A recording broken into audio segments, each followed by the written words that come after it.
All right, let's try this once again. I'm sorry, guys. I lost. It's so stupid. It's literally so stupid because it just stopped. Right, that was the last. Like it was like right next to my house. I could hear it. Like literally lightning struck like right next to my house or whatever. Lost power for just 1 second. Everything went out. Went back on. Yeah, and then now it's stopped. Like now it's stopped. It's just kind of like drizzling a little bit and low rumble. Like it doesn't even sound like at all anything. I'm like, why did it have to do like one last like you know? It's just really annoying. So I'm sorry about that. I'm sorry that we have to do a part 3. I'm just really trying to get through this. Like I just, I'm like, come on, man. Come on, man. And then one thing that's also kind of crazy is it keeps resetting my settings that I have on my stream. It goes back to my like Digimon World stream settings that I had from a few days ago, and I'm like, I've already changed these settings so many times. So I'm sorry about that. I'm sorry that I keep on having to like reappear on video. I just hopefully we're done now so I can get through this. But so Snap is about this is like right before he's asking that question, but he's about to ask a really good question about like trait designing different traits. And here's my thing. I think this is something that has become I don't know, a little apparent throughout the years as we have gotten elite specializations. It really feels like that.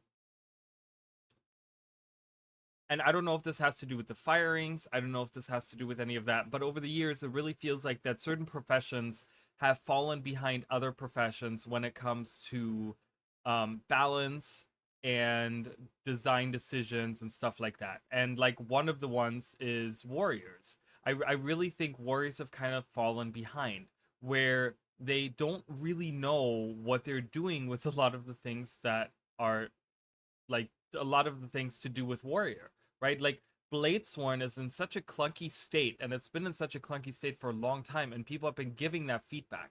It is one of the least played elite specializations in the entire game because it just feels kind of awful to play, right? Like, and it just doesn't feel good, and there's like sound effect issues where it sounds horrible to play because it's really annoying with the gun sound play and stuff like that, like sound effect there. So it's it's kind of like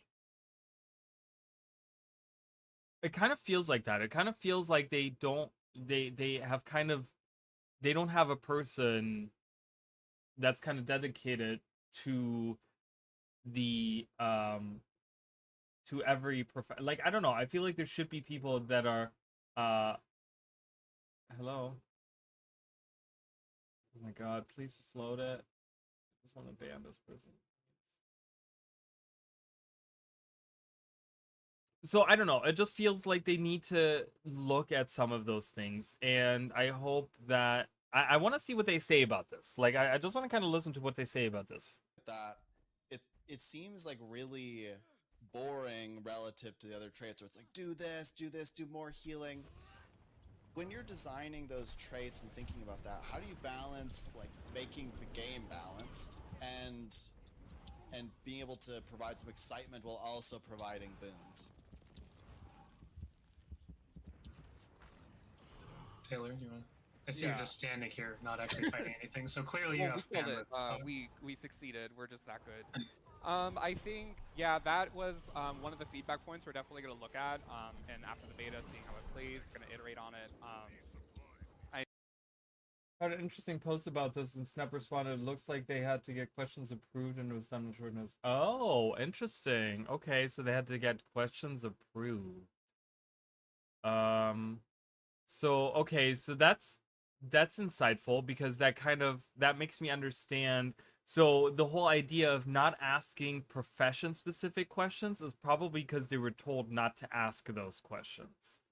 So I think they're having issues coming up with questions that are more on the broader scale about just design in general, and not doing profession specific questions, which is kind of weird. Why was that not a lot like Why are certain questions not allowed? Because they don't have answers for them? I mean, that's like, I feel like they should have an answer to all of them, even if it's just something like, well, you know, we're looking at that, but we decided not to do that. Or, you know, we didn't even look at that, which is fine. I mean, that's just, you know, it's just, you know, but if we get enough feedback, we might look at that, right? Like, I don't know. That seems kind of weird. I made it. You did not make it. Okay, first of all, this is this is stream number 3. Okay, I just streamed for what, like an hour or something, and my power went out again. So that part is uploading right now to YouTube, as far as I can tell. I kind of looked at it as my power came back on, which is just really, really, really, really annoying. And I'm really sorry about that. But it looks like the weather is going away for now, at least. It might be back, but I have an hour and a half stream, so you missed an hour and a half of earlier, what I did earlier. So, they prepared once 45 minutes and then just swinged it, which is weird. Why would you plan a stream and then only like for longer than 45 minutes, but only have questions for a set amount of time, right? Woke up an hour ago. Well, you should have been here right when you woke up. Come on, Mish, get on it. Get on with it. I think a Get lot of on the time board. you guys are right that like just applying the boon maybe isn't the most interesting, especially when we do Grandmaster traits, thinking about the way that it can change gameplay.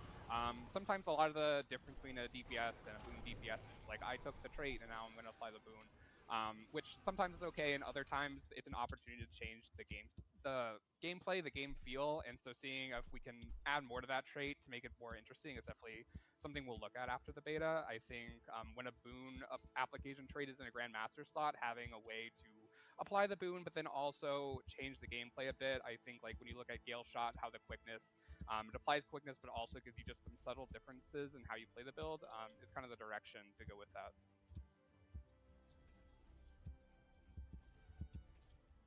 I think Paragon is one of those that really needs to have a the basis for Paragon is good. I like where they're coming from. I like that they're focusing on support. I like that they're focusing on bringing in the Paragon. This bug is fixed before the beta. Which bug? Did he just mention a specific bug that I didn't? Did I miss something? Did I not hear something?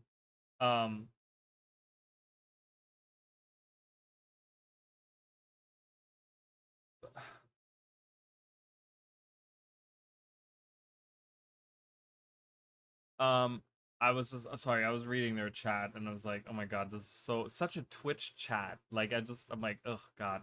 Nothing against, you know, specific people or anything, but like Twitch chat can be so rough. But yeah, like my issue with Paragon, and kind of like they were talking about that for a little bit, but my thing with Paragon is that the basis of it is good, right? Like they're bringing Paragon from Guild Wars 1, and they're doing shouts and refrains and echoes and commands and blah blah whatever, right? And I like it. It's interesting, you know. There's something to it. The problem that I'm having with it is like that just actually it's the actual numbers of it, right? Like I think the trades are boring. That's something, the trades are really boring, and they seem to be just very like, but that's what I was talking about like early on when I just restarted the stream, was like it feels like there are certain professions that they couldn't care less about designing really interesting stuff around it. You know what I mean? Like I feel like warrior has been one of the things that's been fallen behind in a lot of different ways. Like in a lot of different ways, when it comes to balance and stuff like that, like warriors balance is always like meep, you know, when you see like something like, you know, Mesmer or Revenant or Elementalist or something, like those are like, oh, okay, we're changing all of these things, right? And then you see like warrior and it's like, okay, we're changing this and this, okay, cool, moving on, we did something for the warrior, right? Like I think, and this is showing now in the new designed elite specialization, where they're like, okay, well, we have all these ideas and we're gonna implement it, but they're really poorly implemented. and they need to like there's a lot of issues that I have with Paragon. Like I want it to be the top thing, and I'm like really excited, and I've wanted Paragon for a long time, but there's a lot of issues that I have with it when it comes down to like how by the end of all of it, right? Again, we'll have to see how it plays, but you know, so you about had to delete 3-4 times for it to work every time you wanted to make a new character. Yeah, it's weird. I have not encountered that, but I also haven't deleted a lot of characters. Like that's kind of weird. I don't. Is this a gay? Is this a bug that's prevalent in the main core game, or is this an issue because they're playing a different build? I hate that delete confirmation takes forever sometimes, and then sometimes it goes through and then sometimes Mesmer has just been given a much bigger slice of the design space in the game. It has, and it also has been given a much more attention to just the I don't know, to the like considering all the balances and stuff like that. I feel like it's just been like they've been really like considering certain professions more than others, right? And I think like there's certain ones that have just really fallen behind. Like I think Thief is one of those that for a long time had fallen behind. I don't know how it is now. I haven't played Thief in a long time, but I remember that Thief was like one of those that was just for a long time was like they didn't really do anything with it, right? And they didn't do any changes to it, and the balance was kind of you know. And it's just I feel like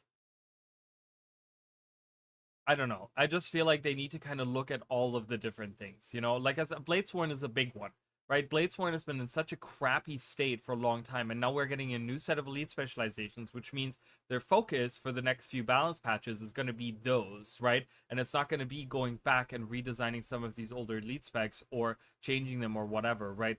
But I just think that Bladesworn is so clunky, and it's one of the least played elite specializations in the entire game, and it really needs some changes. It needs some love. It needs something like really desperately, but it doesn't feel like the devs really care to jump into a warrior spec like that and do some significant changes to it, you know? Which is kind of Core Thief just does not work for PvE. Warrior just does very few things. It's interesting in general. It seems all the light armor classes get the most attention. That's true. I can see that. I don't know if that's by design or if that's just how that ended up. You know, having no cooldowns is just a bad idea. Well, I don't. The idea I can kind of see. I can kind of see where they're coming from with it, and I like the idea. But I just think that when you don't consistently update those weapon skills and look at like these weapon skills in the you know as time goes on and stuff like that, like a game like that, a live service game like that, you can't just focus on the new things or the you know the new weapons or the new elite specs or the new right like it's all of the elite specs, all of the weapons, all of these things are built off of like a basis. Like each profession has like a basis, and if you're not updating those, then you start creating this like a little bit of chaos in the design space there, where it's just like, well, like you said, like Core Thief doesn't work in PvE, but like now the elite specializations might work because we're kind of focusing on updating that, right? Like this is where I go back to talking about, you know, we need older weapons to be updated, right? Like there has to be a like a weird metric where they like, okay, well this skill or this weapon on this specific profession hasn't seen an update in like 12-13 years. We really need to update that. Like it really needs to be designed for the game that is today, you know. And I think a lot of these haven't been, like a lot of the weapons for Thief I feel like haven't really been updated in that way. I think a lot of weapons for Warrior haven't been updated in that way, you know. um um Maybe Arena as a team enjoy these classes and it's as simple as that. And that might be true, and it's fine, right? But you have an obligation as the developers, as the balance team, to look at all of them, right? You have an obligation to make sure that at least for the most part, you're never going to get it perfectly balanced, right? This is never going to happen. Obviously, especially with adding more elite specializations, more weapons on that, you're never going to have perfect balance. But you need to that needs to be your goal, right? The goal as the development team needs to be, we're striving to have perfect balance. You're never going to achieve that, but that needs to be the goal, right? And that means that you look at all 9 professions as their base. You look at all of the weapons that every profession has access to, and you look at all the elite specializations that every profession has access to, right? Like that is their job, right? Like I think, and like I said, you're never going to achieve perfect balance, but that's what you need to strive for, right? So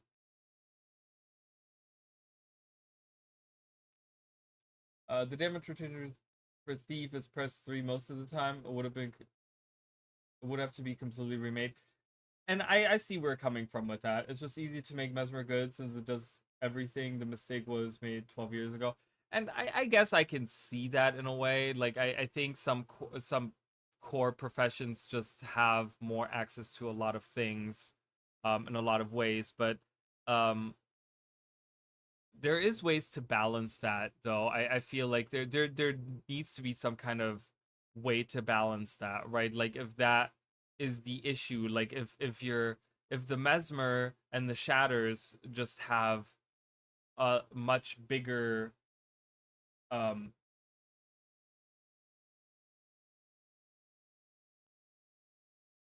what's the word, like if those have like a much larger range of things that they can do, then they need to have these other professions be just really good in the certain things that they can do, right? Like if the warrior can't do a lot of things, then you need to have the like adrenaline mechanic and you know and those like be really really good and like really work really well, you know, and be something that shines in a lot of different ways, you know. And I don't know, like I'm not a developer, but I like I said, but I feel like they need to aim for that, right? Like redesigning a profession from, you know, from the ground up is never going to happen, but you need to strive to like balance the stuff out. You need to strive to balance out steel in a way, right, where it kind of feels like it can compete with the other core professions in a way, you know. So I don't know, I mean, you know, and but I think one of the issues just is when we talk about Mesmer has been the golden child of the professions for a long time, and it's seen all of these things added to it, right? Same with Necromancer. I think Necromancer is way overtuned in a lot of different ways. Like when I look at Reaper is so low APM, and it can do all of these different things, and it has high survivability, and it has all of these different things. And I'm just like, man. And I look at something like different, like I look at like an Elementalist, for example, and I'm like, Elementalist is rough, like in a lot of different ways. You know, when I look at weapons and stuff like that, I feel like Necromancer weapons have been updated way more than others, right? Like I think overall, I think Necromancer weapons have been brought up way more. Like the focus on Necromancer has been updated quite a few times. The sword was a great addition that's been doing really really well, I think. Staff recently got an update. Yes, it's not perfect, but it did see a trait that at least interacted with it and kind of brought that up to find some kind of role somewhere, right? Greatsword has been updated over the years, since Reaper came out. What else? Like Scepter has seen a lot of updates over the years. Not recently, but there were a lot of updates early on. I remember that they changed a lot of things with it, you know. So but when I look at like other things, you know, there needs to be some kind of like even thought on like, okay, well, we focused a lot on this, like let's focus on a lot of like maybe on this for a little bit, right? To kind of, because it's all about balance, you know. um Redesign a big word for a small adjustment. So okay, so in your opinion, what's the small adjustment that they would have to make to Thief to make it work? just take away initiative. That seems like a huge thing though, because a lot of trait things are specifically designed around initiative, right? And just giving them cooldowns on it, which is fine. I mean, I'm not saying that it's a bad idea, but I'm saying a lot of traits are bound to initiative play in a lot of different ways. So if we take away initiative, that's a big step, because we now have to redesign a lot of traits that interact with that, right? Elemental has only one good weapon. Ranger has maybe 10. Sounds like they're already gonna redesign Chronomancer just because of Troubadour, which is so weird. I still think like redesigning one elite specialization because you're trying to make the new thing some like the and this is I think this is exactly what we're talking about right now, right? We're talking about how, you know, they've been focusing on one specific profession, which is Mesmer. I think has been like the top dog for a long time and the main focus in a lot of ways, but it's gotten to the point now where they're redesigning the very early elite specialization because they're tired of it, just to make the new one the cool thing to play. And that's just wrong to me. I'm like, well, you're trying to change Chronomancer because you're trying to make this one thing happen and you're not willing to kind of let go of that, and maybe saying like, maybe we need to redesign that a little bit. No, you're forcing it because that is your golden child and that's your new thing. Like, that's the kind of impression I'm getting from that. I'm like, I feel like that's a wrong way to approach that, right? Like, everything needs to have their place, and if like the new thing that you're adding can't find a niche because you have given all these other ones so many things that they can do already, then there's like a weird design philosophy issue that you have, because you're now because you're giving all these other elite specializations too many things that they can do, right? And then now you're running out of design space to fit this new elite specialization. And you know, it's just like, and you need to figure out how to make that work. And I don't think redesigning a whole class in a way that is going to piss off the player base that likes that elite specialization is a good way to go, you know? Have to work like Rev with energy and cooldown. They have to redesign Chrono since it does everything. If you want Spec to be playable, it needs to be better than Chrono at something. And I get that. I mean, I understand that. I think a lot of people, I don't play Chrono, so I don't really know specifically what it can do. Give me 1 second, guys. I'll be right back. Give me 1 second.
Okay, sorry.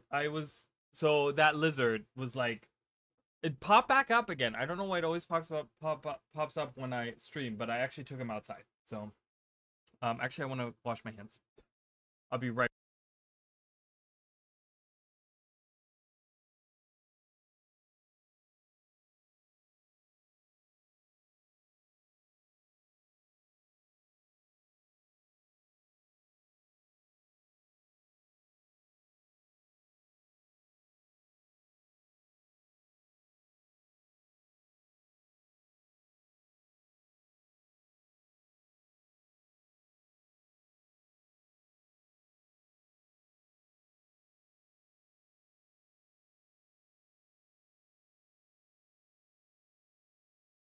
Okay, so sorry, I was like, I don't want to have him sitting up on the thing again, you know.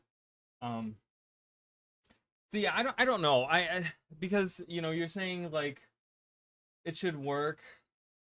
It should work like Revenant with energy, but I hate that design. I hate the design of the energy and the cooldowns. It's just like a lot of different things to manage, and it just feels to me Revenant as a core profession like feels really clunky to play because it's so many different things that you have to pay attention to. And when we look at something like Warrior and Mesmer and stuff like that, and you don't have that management, right? You don't like yeah, you have cooldown management, but like I said, you see like a Warrior player and they can just like press all the buttons and do all the things, and then when their adrenaline is full, they can press that extra button, right? And it's like okay, whatever, right? Like it's very simple, and it's you know it's based on the idea that Warrior is very simple in that way.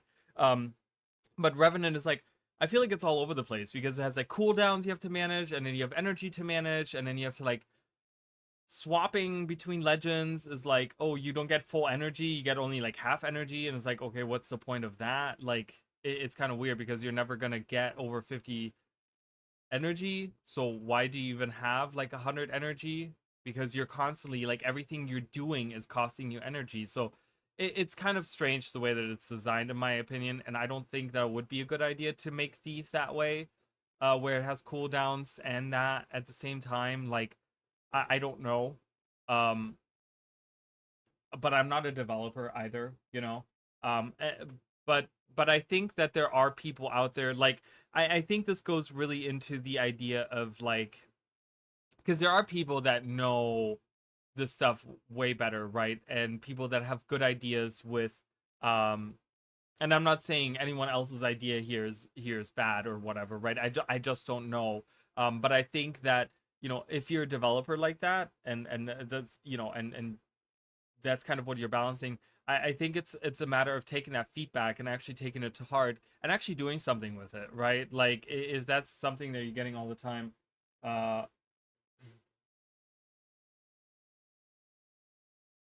yeah, but it just it makes it feel clunky because it's like so when I go into for example if I go into Shiro I have to make a decision. It's not about the how hard it is to play it but how clunky it feels because I like on a warrior I can press all of the buttons and I have access to all of my abilities and I can use all of them, right? So meaning that I can kit myself out, meaning that you know I have like for great justice, which gives me, you know, might, and like as I start battle, like this is a good way to start a battle, right? And go in. And then I have like shrug it off or whatever, right? For condition cleanse. So I can use that, you know, whenever I want. I have access to it whenever I want, right? So I can use that, right? And then the elite skill is like, oh, you know, if I really like let's say I have the banner on the war banner or whatever on elite skill. Oh, someone is down, I can use it right then and there. I have access to it at all times. With the Revenant, if I go into Shiro,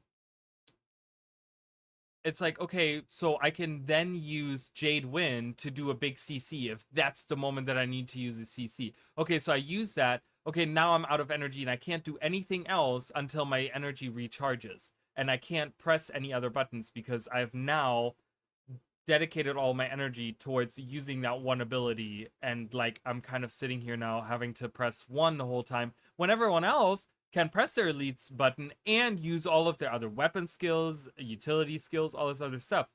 So it feels clunky in the way that I don't have access to all of my tools at any given time. Every other profession can do that, right? The only one that has a little bit of restrictions on that is Thief, but that's only on their weapon skills, right? So it kind of feels bad because I don't always have like I'm limited in the kit that I can have because every legend can only have a set amount of utility, like the set utility skills, right? I don't have any options on changing these, right? I can only change between two sets of utility skills, and that's all I have, right?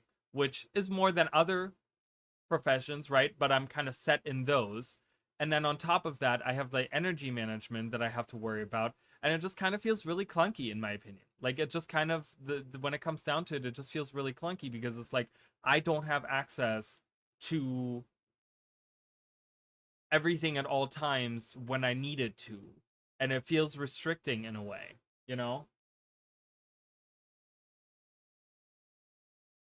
I mean, and that might be a me problem, right? That might be it. Like I said, it feels to me that way. Maybe other people are like, no, this is the greatest thing ever, and I love the design of the energy, and I love that I'm restricted to only using specific skills that I can use. I can use specific utilities, and I kind of have to plan out what I'm using, and maybe that makes it really interesting to people, right? And it's like, yeah, and I constantly want to swap legends and kind of go into one legend, from one legend into the other legend, and kind of like manage my energy that way, and it makes it exciting for people, right? And I get that, like, maybe that's really cool, but I just think when I compare to other things, and like the simplicity that you have with something like Mesmer, where I have like access to all of my F abilities at all times and all my utility skills at all times, and even like thanks so much for following. I appreciate it.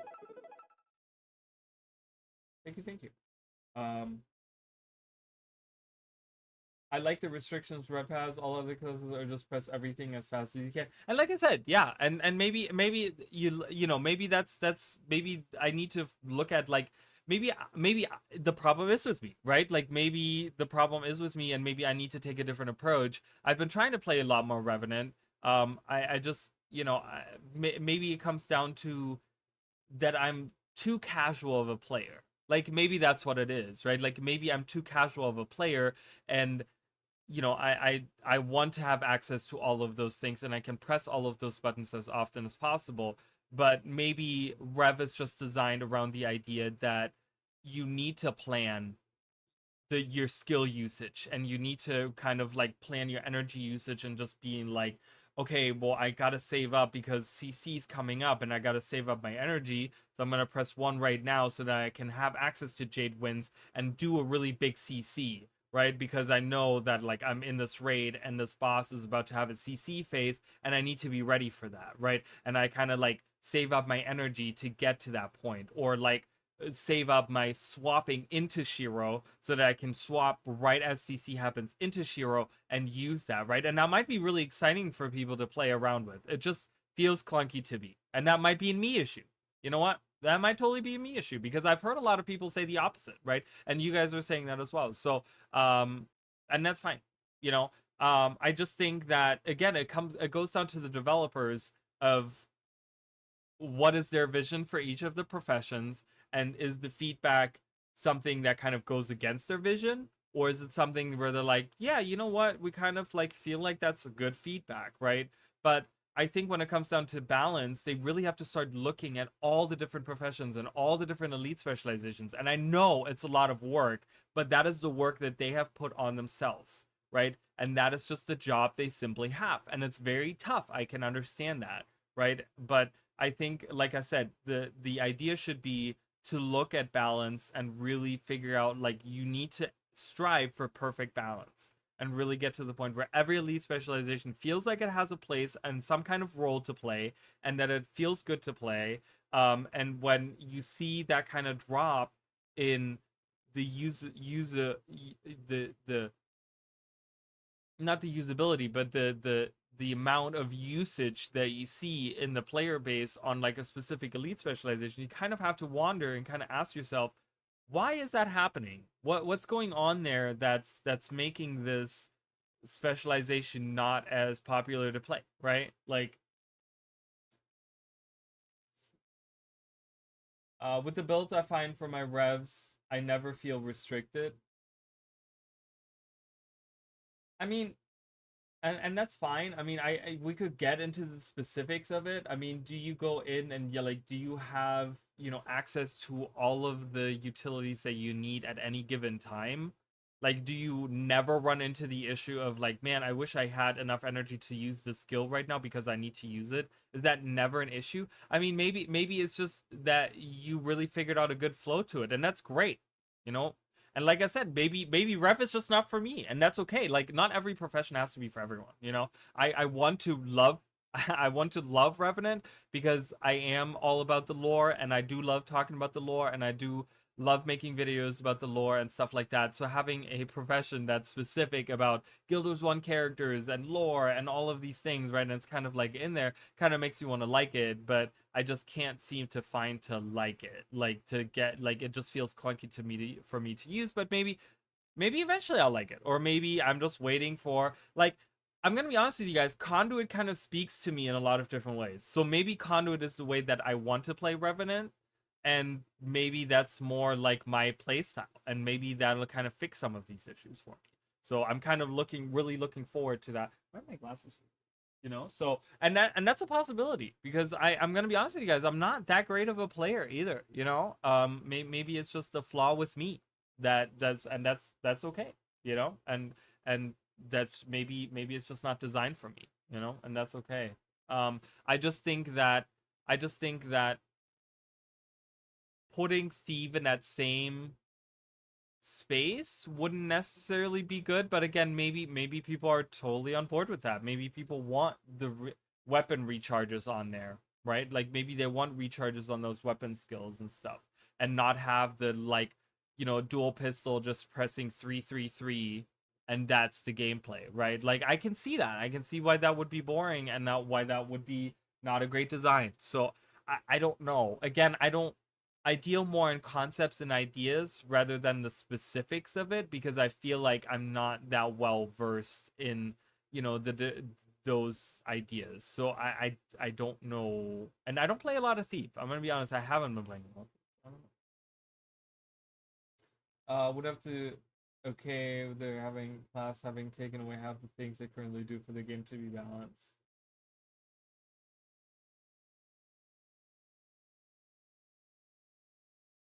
Like, just core, I mean, does core mesmer really provide all of the things? Is that really how it is? I'm genuinely asking. I'm not, it's not a rhetorical question at all.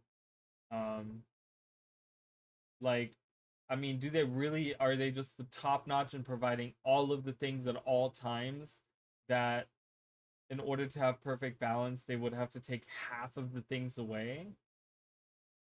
That seems, just in my, like, reading that, it just seems kind of extreme to me, but I don't know. Again, um I don't know, guys. I don't know. I'm gonna be honest with you. I don't know. Okay, when it comes to those things, I don't play endgame. Um has the best stab, Aegis, portal, reflect, boon rip. I mean, maybe, yeah. And maybe you're right. I don't know. I'm gonna be honest with you guys, like, you know, when we talk about those specific things, I'm not well versed in those. And I'm gonna be honest with you guys, I don't know. Like I really, I don't, like I said, I don't deal with like specific boon applications and boon rips and all of these things. I don't, you know. I talk more about the, like, overarching things and the feel of the class and the idea and the concepts and stuff. So I don't know. Maybe you're really valid in that. I'm not sure. And I don't know. I don't have an opinion one way or another on those specific things. So I'm sorry that I can't really chime in on that. But yeah, I mean, that's, you know, but maybe right now is the time, right? Like, maybe right now with ArenaNet looking to listen to the player base and looking for feedback, maybe just be really constructive about it and be like, here, I here's the issues that I see with this, and here are the issues that I see with this, and this is how I think this could be better. And here's how I have a, like, a specific idea, and I would like to see this, right? And like maybe spread the word on that. Sick from the Melt. I do remember that name. Hi, welcome in. This is stream number 3. I've been trying to get through this for like a couple days now, because I just keep losing electricity because it's storming every day. But I went to old school RuneScape. Yeah, I don't know. I cannot get into old school RuneScape. I've tried on numerous occasions. I don't know. I can't get into it. It's not my kind of game. It's really not. So I just kind of, I've tried, but I don't really, I don't know. I just kind of feel lost when I go in it. I'm just like, I'm not really, I don't feel immersed. I don't feel like, yeah, I want more of this. Oh, I didn't grab something to drink. I'm really thirsty. don't like this, and that's the thing, right? Like nothing gets old school RuneScape. A lot of people like it, but yeah, you couldn't get back into it. That's a shame. It's a shame, and you know, I mean, maybe at some point you'll kind of maybe somewhere down the line you feel inclined. Maybe there's an elite specialization that's gonna come out that's gonna make you feel like hell yeah, this is what I want to play or something. You know, I don't know. It's a shame. I think you know, I don't um you know, I'm still glad you're here, and I'm still glad you're like kind of, you know, look at least looking at it, right? Like you're kind of looking at it at least, you know, and kind of looking at some of that stuff. So that's at least good, you know. So all right, let's continue with this so I can kind of get the stream going. Yeah, absolutely. And I think that's something that we've been really impressed by overall, actually, is that, in particular, again, kind of go back to the Grandmasters, right? The Grandmaster traits are, like, very, very impactful as well. And I think also, like, Antiquary is another one where all of the traits are really, really exciting. I think pretty much every trait on the Antiquary, like, significantly changes, like, how the class works in some way or another, like, mechanically. So I think that stuff is incredibly cool, actually. We love to see that. Or at least I love to see that as well. So yeah, pop go in ahead, at Sam. times and just goes for fun. That's nice. I like that. That's good. What was I even gonna say? I was just gonna ask, like, you know, which class are you most excited about? Which profession you're like, yeah, day one, that's what I'm gonna play, right? You really asking to pick favorites? I'm That asking if look, you're a that, Ranger this is main. gonna get I'm gonna clipped. enter- This I'm is playing gonna get Malcolm. clipped. Oh dear. I think. I don't have a favorite.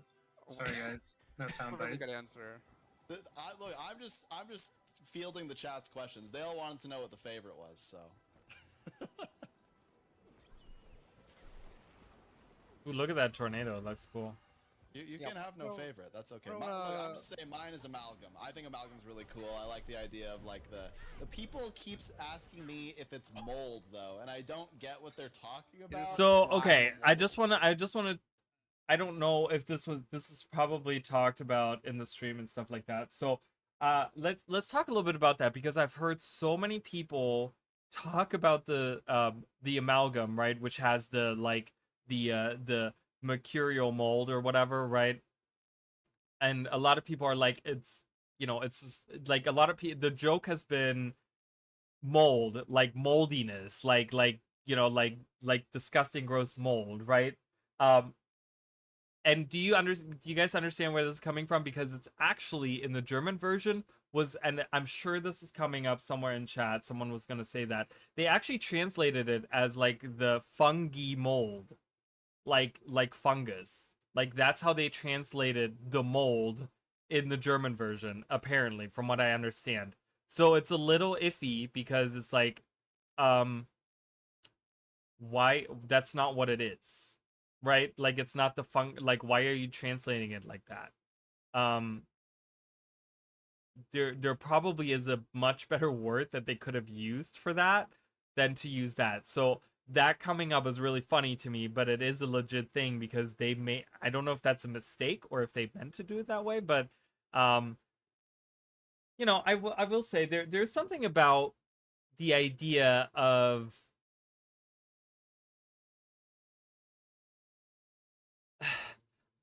I'm gonna be honest. I'm not very fond of the game being translated in 5 separate languages, because I think it's one of the things that holds back the development in a lot of ways. Development takes a lot longer because of that, and I think it's over the years it's really showing its age. Where I've seen people like talk about the Spanish version, and they're just like, there's a lot of mistakes that they make in there. Like people talking about the French version, I think it's like French is one of the languages. A lot of people are like, yeah, the French translations are like really rough in a lot of ways, right? And it's like, is it because they're skimming out on their translators and they're just picking up like random people that are like, maybe like they're just or using Google Translate or whatever, right? Like I would hate to say it that way, but it's kind of it's a little rough. Like people are going way into the word mold, and it's supposed to be mold, which has a different meaning. Yeah, I don't get it. By the way, I think you're better at the game than you believe you are. I remember thinking I was horrible. It's not that I don't It said to me, "Hey, if you can keep up with me, you're just as good as me, if not better. You just play differently." And it's not that I don't think I'm a bad player, but I'm just very casual in the way that I consume the game. It's not that I'm bad at it, but I don't. I think I'm pretty decent at the game, right? Like I think I'm pretty decent at it. I could probably get into raids and stuff like that if I wanted to, but I'm very casual in the way that I consume the game, that I play the game, right? Like I think that's what it comes down to. I'm very casual about that. Because I don't want to get into the nitty-gritty because I just that's not a fun part of the game for me. You know what I mean? And so like I like to just be very casual about the way that I play it, you know. Um with 5 races and 2 genders, it's a lot of voice acting. The German voice acting is actually good. Don't know about the others. And I think like voice acting versus actual translation is probably like 2 separate things. I haven't listened to the German voices in a long time, so I don't know. I do know that German voice acting in general has been really really good over the years. Having grown up with like the German anime and like Disney movies and stuff like that. Like they always did a really, really good job. But I think I don't know. It just seems kind of I think having all of those voice acting things and stuff is holding back the game in a lot of ways. And I really think that they should it's fine to have translation and subtitles, and like everything is subtitled now, right? But I implore them with Guild Wars 3 to step away from having everything voice acted in 5 different languages. It's just too much. It's too much. And it's like, it's just, I think it's holding the game back in a lot of ways where it just takes them, they talk about like, oh yeah, they've talked about it before where they're like, oh yeah, we're doing a blog post in this way or whatever, right? But it's gonna take us a long time to release it because we have to like send it to the translation thing and then la la la la la la la la la, right? Or like the voice acting has to be done in like all these different languages and stuff. So I don't know. I just think it's holding the game back in a weird way where I think they need to kind of look at other games that are not necessarily I don't know about like World of Warcraft and like Elder Scrolls. Like I don't know if they like do they translate all of that in like different languages? Do they have that available in like a lot of languages and stuff? I don't even know. Because I know that World of Warcraft doesn't have that much voice acting, but I do know that something like ESO has like a ton of voice acting, right? Probably even more so than Guild Wars 2 does. I think, do they translate that in a lot of different languages? Because I think that would be interesting to kind of know and compare, Yeah, I don't get. And the people want to know. I looked it up. Is it fungus? Is it fungus or not? Tell us the lore. We need to know the lore. That's what people want to know. I googled and a slime mold is not a fungus. So it's not a fungus. Because I think there was a Reddit post about that actually. I feel like people need to know this. Right. Yeah. It's like what is it then? Like I looked it up. It's chemistry. It's just some chemistry stuff, Who knows? Yeah.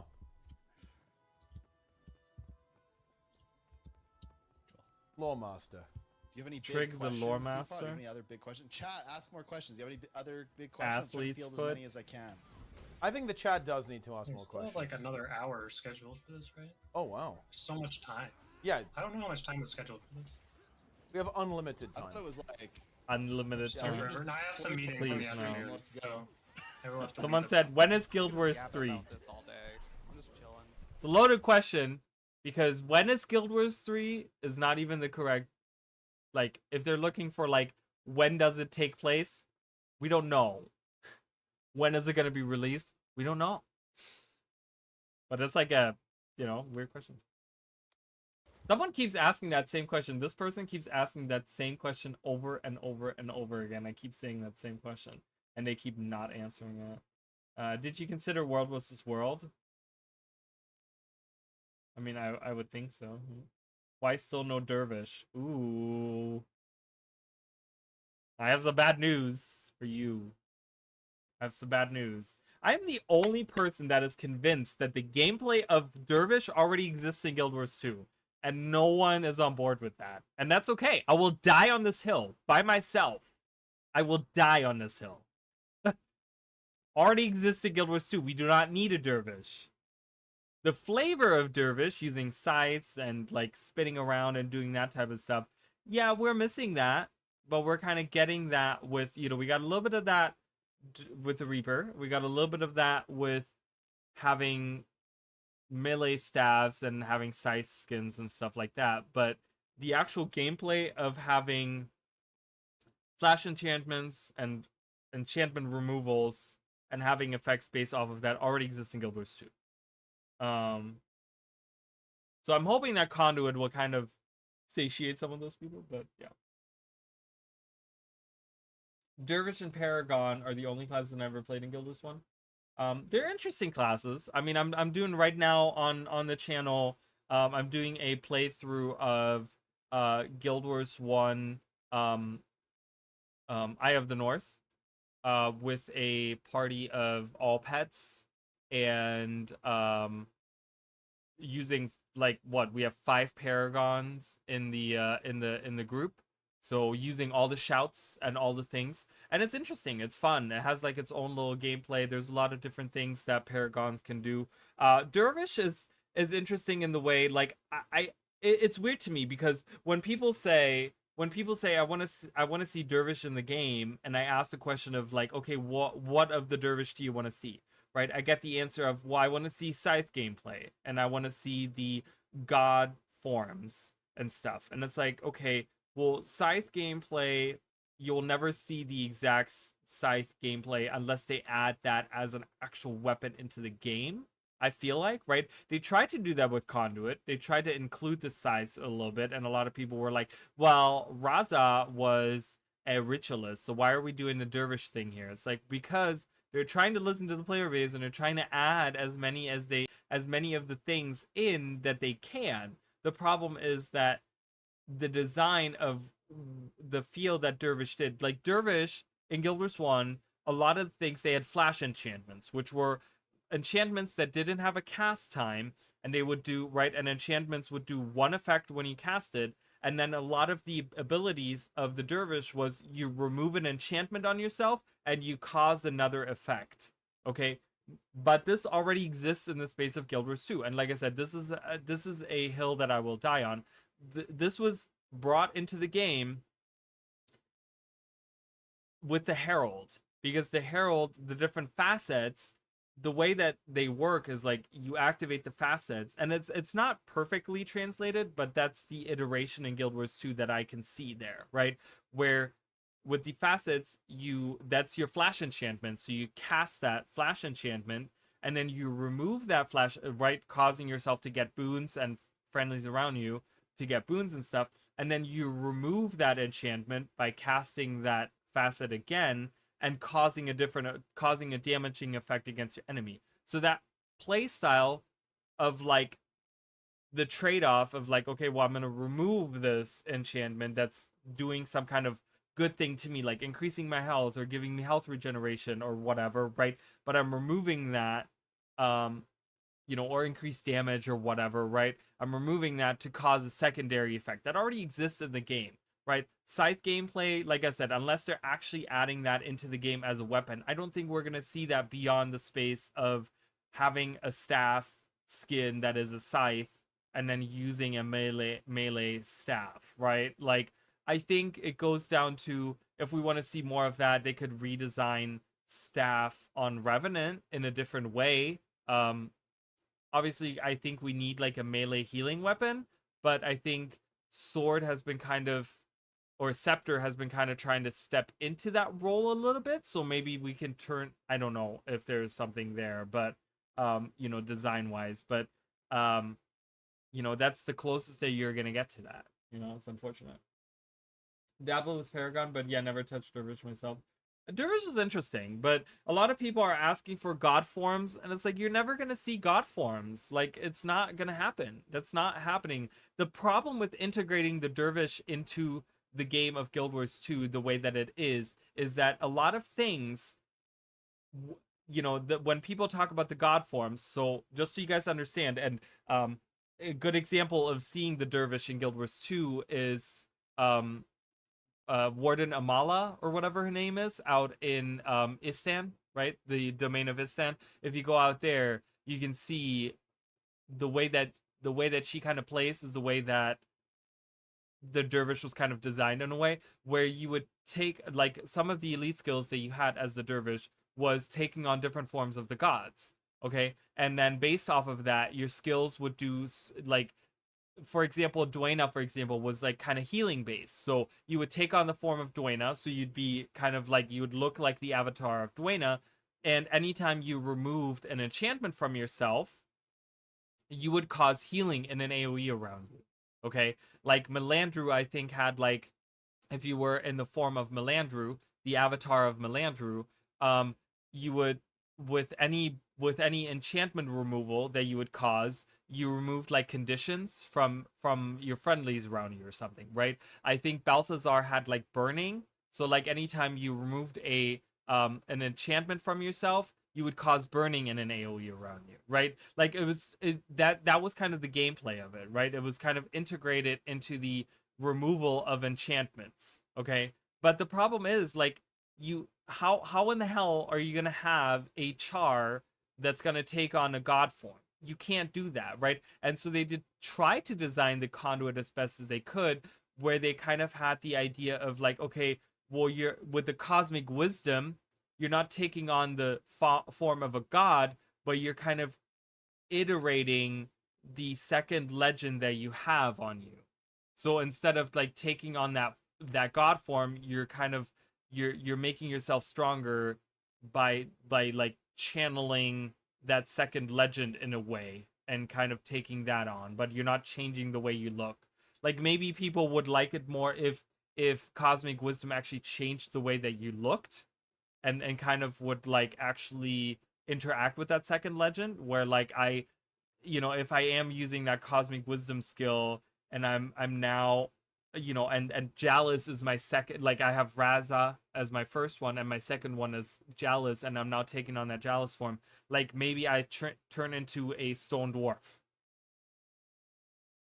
something like that. Like I don't know if people would like that more, if people want to see that actual like character changing thing, but it's just the way that Dervish was designed was around the god forms, and it was, those were big elite skills that they used. But you can't bring that to Guild Wars 2 because you can't have a char channeling Balthazar. Like that's absurd and weird and wouldn't work in the space that is Guild Wars and in the lore and the world, right? Like it doesn't work that way. So, Okay. I'm using the script bomb. It's time. Okay, never mind. I blew myself up. It's over. There's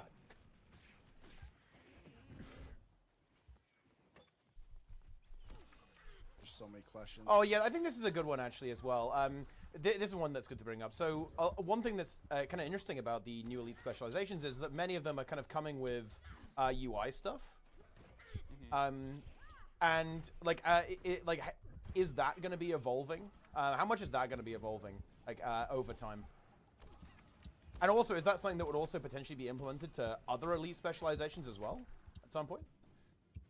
I think feedback on the UI is definitely a pretty good point to have. Just talking about it, if you feel like it's hard to see the conduit pips, for example, that's stuff we can action. I think as for like, going back and doing others, the answer is that like we always want to, but it's just finding the time and resources to devote to the things. Like I know like Firebrand pages would love to get, how we have the Gale Shot Arrow meteor that you can see. Would love to have that for Firebrand eventually, but putting a timeline on those things is not something we're gonna do.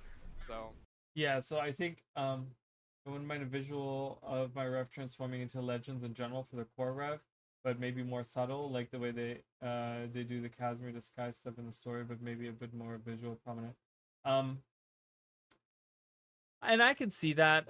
I guess the issue that they would run into is that like fashion is such a big thing in Guild Wars 2, and that would kind of mean that because you're always in a legend at all times, so if you have it like your character visually change at all times, that would kind of take away from the fashion idea of like you know, fashion is the end game, and so now we're like, you know, what would be kind of cool is like I would maybe love to see like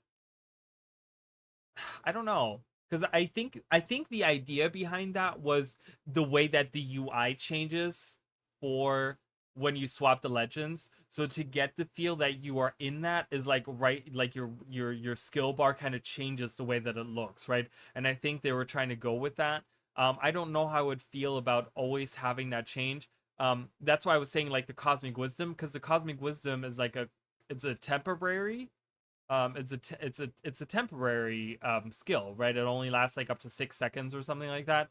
So having your form fully change, like one of the coolest skills in my opinion in all of Guild Wars 2 is the Malik's Elite, where it changes your whole body and like you get this like really cool form. I love that. It's really really cool because it's just it's awesome, but it's a temporary thing, right? It's not a permanent thing. So I really want the Cosmic Wisdom to kind of lean into that a little bit, because I think there's something there. Like, I really think there's something there to kind of have that visual, and I think a lot of people are looking for more of the visual thing of the Dervish rather than just the actual functionality of it, right? Like, where they're like, oh, well, it's so cool to change into the god forms, right? And I think they want more of that. But what they're talking about right now is really cool too, because they're saying like, well, there is space for the, you know, for the UI to change and whatever. And so my thing is that I think right now their main worry is the elite specializations that are coming out, right? So I think giving feedback on that, and I think they're looking, you know, they're talking about like having the firebrand pages above the endurance, you know, like the Gale shot has or whatever, right? Like I can see that, whatever, but that's probably not a priority for them right now. Right now they're very concerned with just the 9 elite specializations that are coming with the new expansion and stuff like that. But yeah, I would love to see, like, a lot of people have been talking about like seeing the crown that Raza has, that's very unique to Raza as a character, right? Like seeing that in the UI and stuff. I could totally see that, and I hope that that's feedback that they're taking into account and kind of thinking about that. And also another big one was because the way that it's designed right now, the Cosmic Wisdom stuff and whatever, I hate that they kind of cram it into this one corner. Like it just kind of bugs me a lot, right? Like, and it just kind of looks bad. And I think another one is the way that the Troubadour, the notes are, it's kind of weird because they have it at 3 stages, but then they have like 4 notes.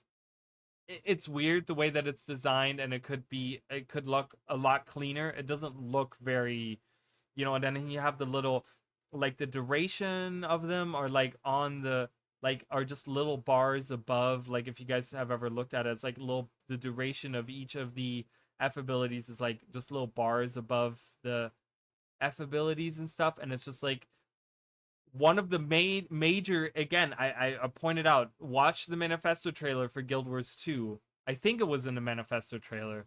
Maybe it wasn't. I don't know. It was right around the time of, right before the release of Guild Wars 2. One of their big design philosophies was they didn't want people to play the UI. They want people to play the game and not the UI, right? And it's like, with one thing that I've been seeing a lot with these new elite specializations is we're gonna have to play a lot with the UI. The UI is a lot, like, because it's not. It's just really tiny, and it's like, okay, you're giving us this UI gameplay. I get it, right? Like, I'm you know, is there better ways to maybe design it? Maybe, but like that's where you're kind of giving us. At least make it like more visible to us in a way, you know. So I don't know. I think there's more that they could do, but I would have to really look at,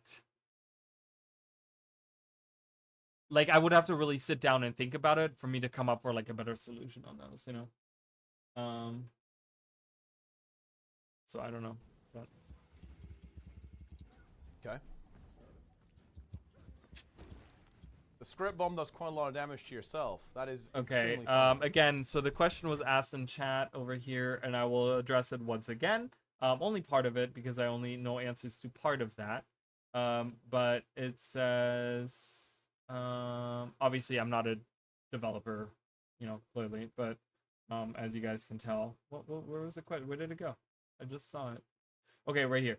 Why shield for Luminary? I don't know. That's one of the things that I dislike about the Luminary. Like I said, the concept, idea, the icon, like all of it kind of feels all over the place, and it doesn't seem to have like one strong connecting thing to it. Which the Antiquary I feel like kind of does in a way, in more so than the Luminary at least. But then cards for Antiquary, it's not cards for Antiquary. Okay, I just want to reiterate that because a lot of people seem to kind of still think that, but it's not cards for Antiquary. Okay, I just want you guys to understand that that is not what that is. I can tell you what it is. I have to just pull it up, so give me like a couple of seconds.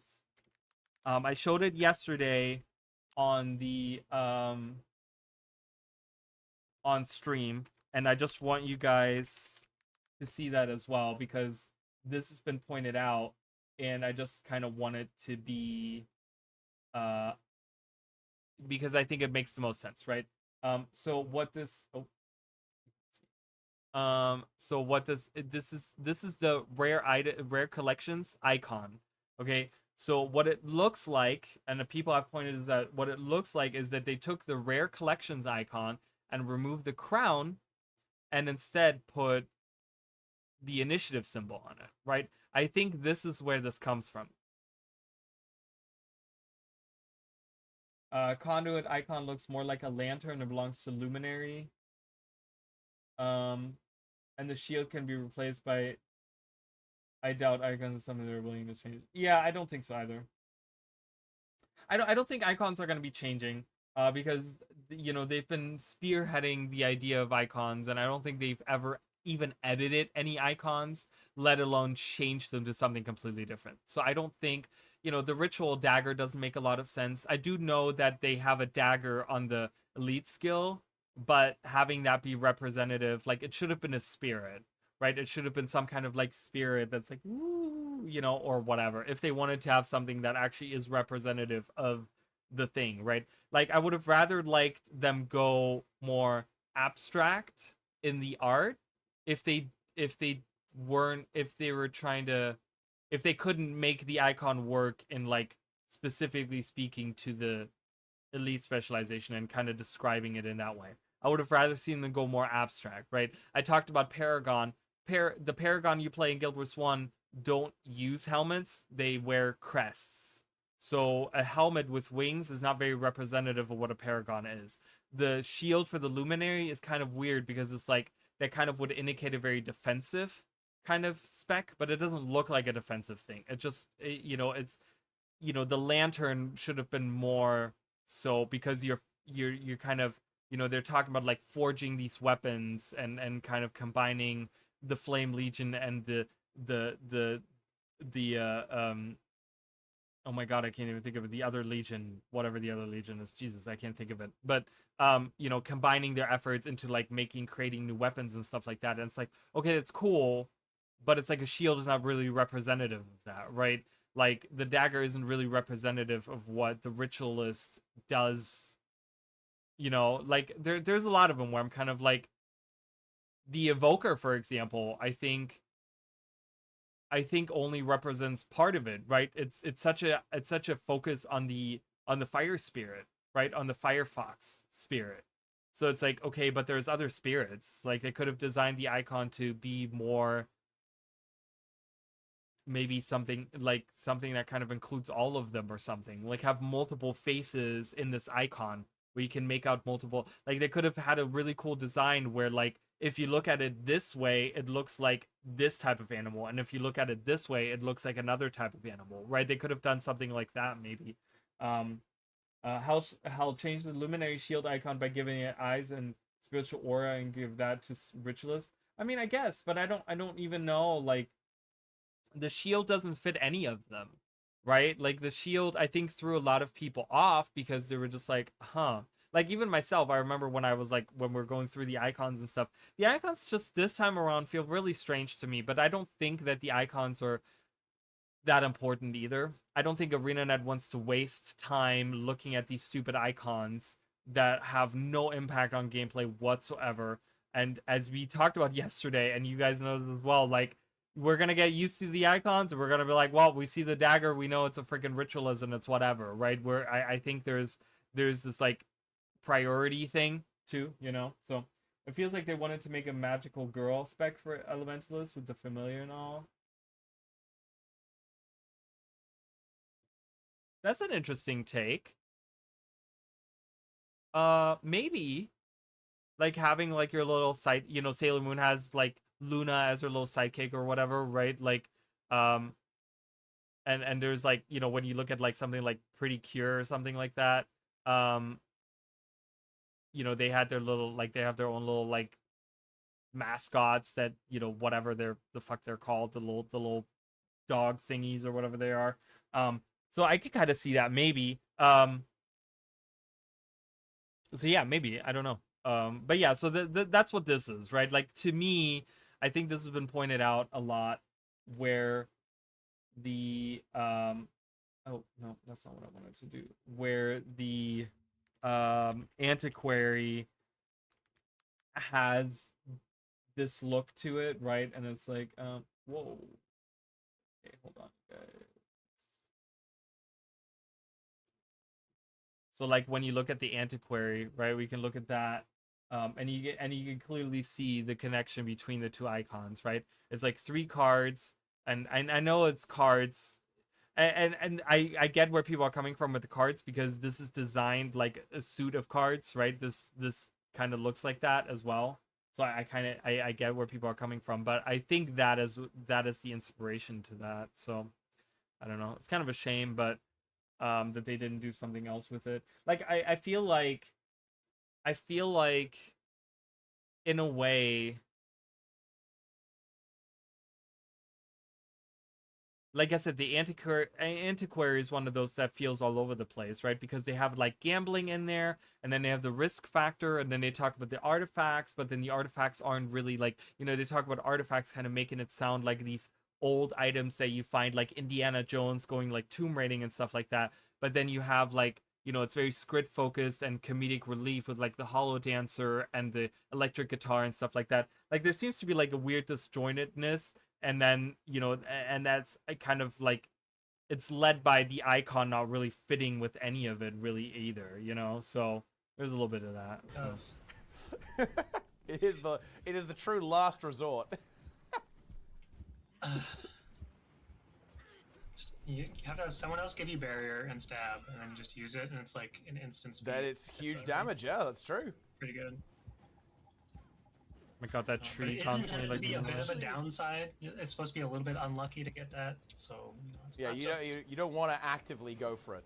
you don't just get an instant CC that does a bunch of damage. Yeah. Sorry guys. Although what could possibly be wrong with that? This is a good question. This is actually a very good question. It seems kind of random, because it's not a mechanic question, but it's like, do the animals have names for Evoker? And I think I mean there's just the skill names, right? Like there's fox, there's otter, there's hare, but I don't think there's any like. But they're like spirits. They're like spirits name. of the wild, right? So I guess that kind of is their name in a way. Right. Yeah. That's Okay, the and law. that was Unlike okay, use- and that was my point that I had the other day as well. What is it? What?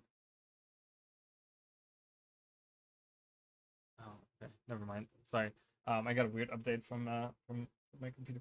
But so because a lot of people were like talking about like naming the stuff and you know, and naming the spirits and stuff, but it's like, you know, in the lore, the idea is that these are the spirits of the wild, right? Like you're channeling hare and you're channeling fox and you're channeling otter, like in a way, right? Like you're kind of like asking for their help, and they're kind of like there to help you, right? In spirit, like they're spirit of them. So I don't think they have names because you know, even the great spirits don't have any names, right? Like snow leopard is snow leopard, and wolf is wolf, and bear is bear. It's not like that they're known as these great spirits, but then like deep down they actually have, like when you talk to the Haveroons or something, that they're like, oh well, you know, bear is actually like, you know, in the olden times was known as like, you know, Kamakamikimoko, right? Like it's not like that, right? So not going through, I hate YouTube. Oh, I'm sorry that that's happening. Are they not coming through at all? I'm sorry that that's going on.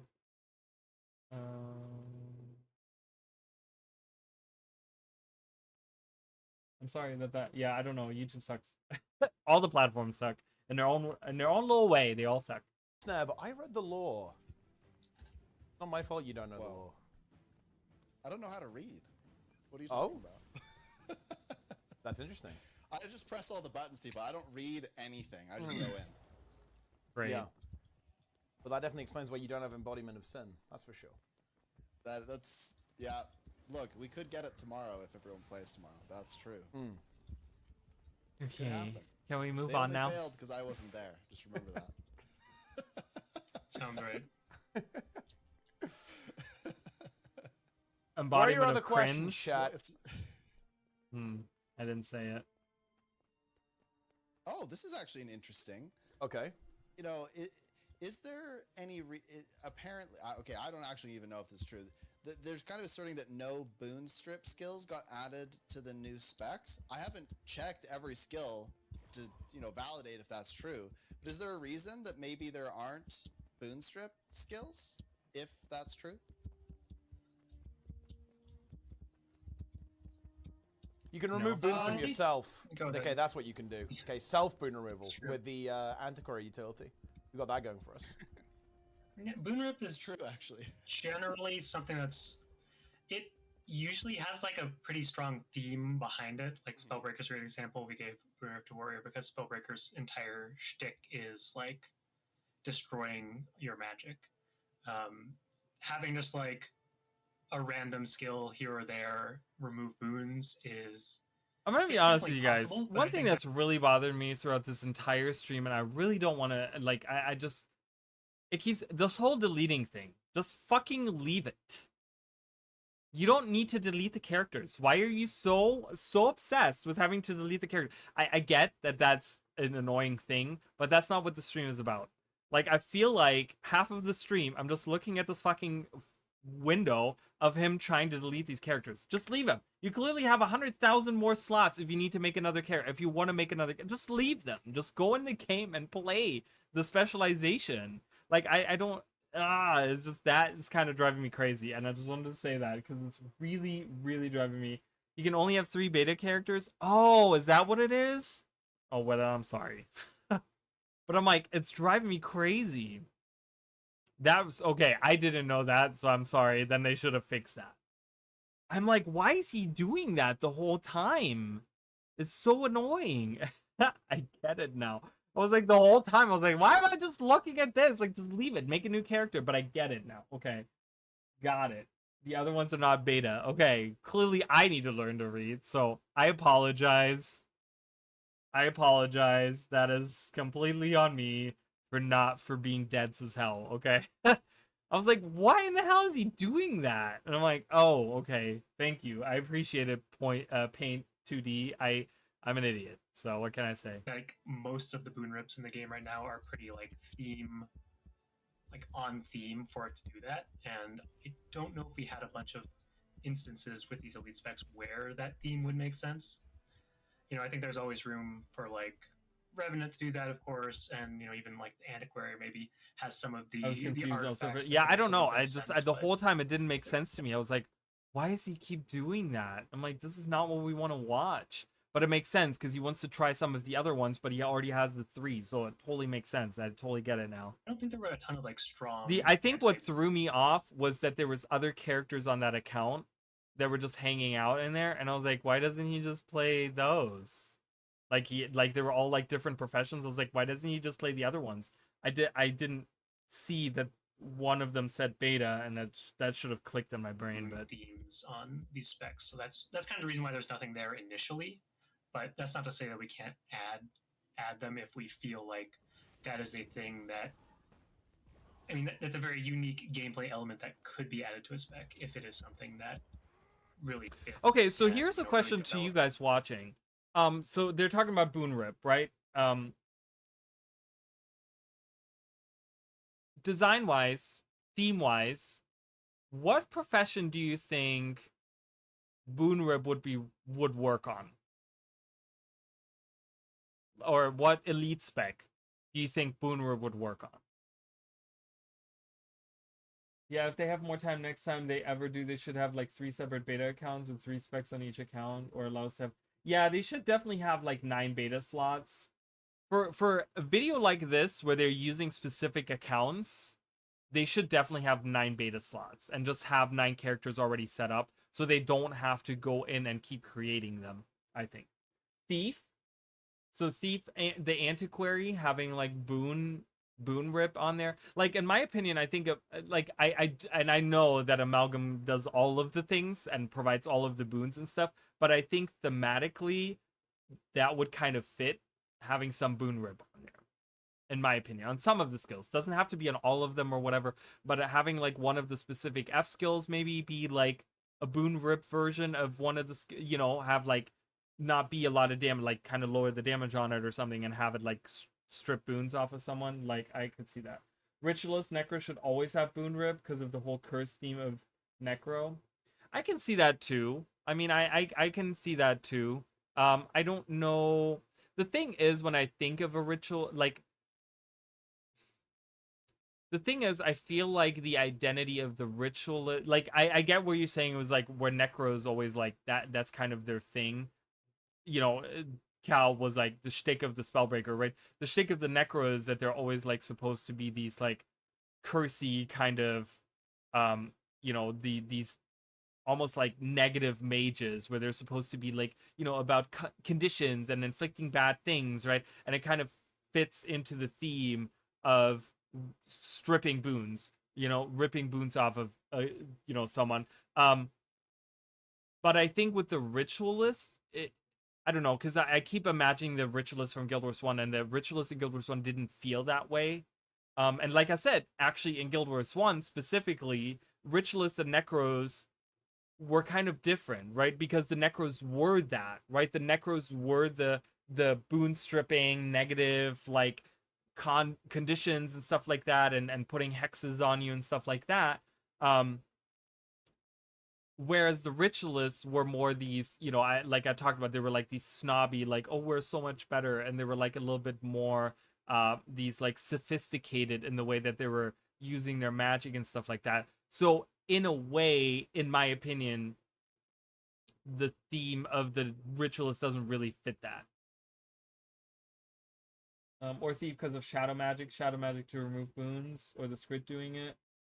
A lot of necro weapons rip boons, so it's always there, and that's true, right? A lot of the necro weapons do it, right? Like there's just the core of it. It doesn't need to be in the mechanic of it, because it already exists, so you can just kind of build around that if you wanted to use that in there. And that's something that they need to be careful with as well, right? If the feedback is, oh, we don't see a lot of boon rip in the new things, they have to consider, well, what's already accessible to that profession in that sense? What boon rip is already there that could make it just too much, like where it's just everything is boon ripping now, and it's like, oh my god, this is just insane, or at least convert a boon into a condition. I would like to see more of that.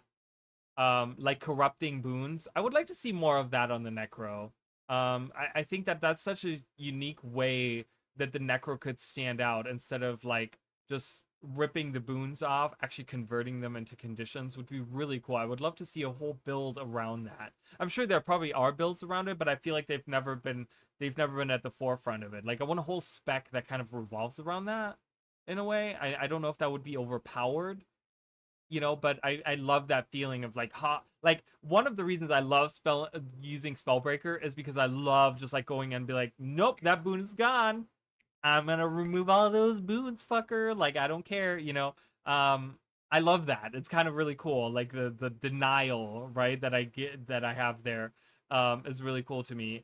But like being able to like go a step beyond that and say, I'm gonna corrupt. Yeah, you keep loading up on those boons, baby. It's fine. I'm gonna just corrupt them all, and then you're gonna sit there with like 20 condies on you. Like, I don't know. Scourge kind of does that. I don't play a lot of Scourge. I want to get more into Scourge gameplay, especially now that Ritualist is coming out, because I kind of want to see how they compare. Because I feel like thematically they're pretty close to what they do, right? Because the sand shades feel like spirits. So I want to kind of see how how that kind of goes in a way, you know. So they removed that from Necro. Yeah, I do remember them saying that. I think wasn't the reasoning for that it was just they thought it was just way overpowered. That was like it was one of those mechanics where it's like that was so prevalent in PvP and like it made Necro players like way better in PvP because of that. Was that the reason why? I don't remember, but I feel like that was kind of the reason. There were a lot of great fits for those, which is the initial thought. I know there is one on the Troubadour, the Scarlet Briar tail, the offensive targeted one that does strips and boons, but that's because it's in Mesmer's like wheelhouse to remove boons, and like we were talking about something Rev could maybe do. There isn't any on like Ranger, for example, because boon ripping isn't really a Ranger thing. It's something special to Untamed, but wanted to keep that again to Untamed. Wouldn't really make sense to put that in a lot of places on the Gale Shot, for example. Yeah, and of course there is still the core kit, right? There's, you know, there are going to be things that you'll be able to combine with these elite specializations that will potentially have that that ability as well. There are a ton of questions about specific elite specs, so I just want to remind everyone that you'll get to try this out next week for yourself. So if you're curious about like how it'll feel or how it will play in PvE or PvP or whatever you want to do, give it a shot next week, and then if you like love it, say that. If you're like, I feel like there could be a few changes, make sure you give that feedback, because the devs need the feedback during the beta so they can constantly iterate and improve. Yeah, I agree. I agree with that 100%. Again, PvP running fun only gets attached to Necro. The thing is that I don't understand is like you already have a split between the different things. So if you're taking the corrupting boons away from a skill because of PvP, then only have that apply in PvP. Why does it have to apply to PvE? Because let's be real, in PvE, like boons aren't that like they've become more prevalent with enemies and stuff like that, but I don't think that would be overpowered in PvE, having the corrupting of boons. So they should really just have that, you know, you have the PvP world versus world and PvE split already. So then, you know, use that.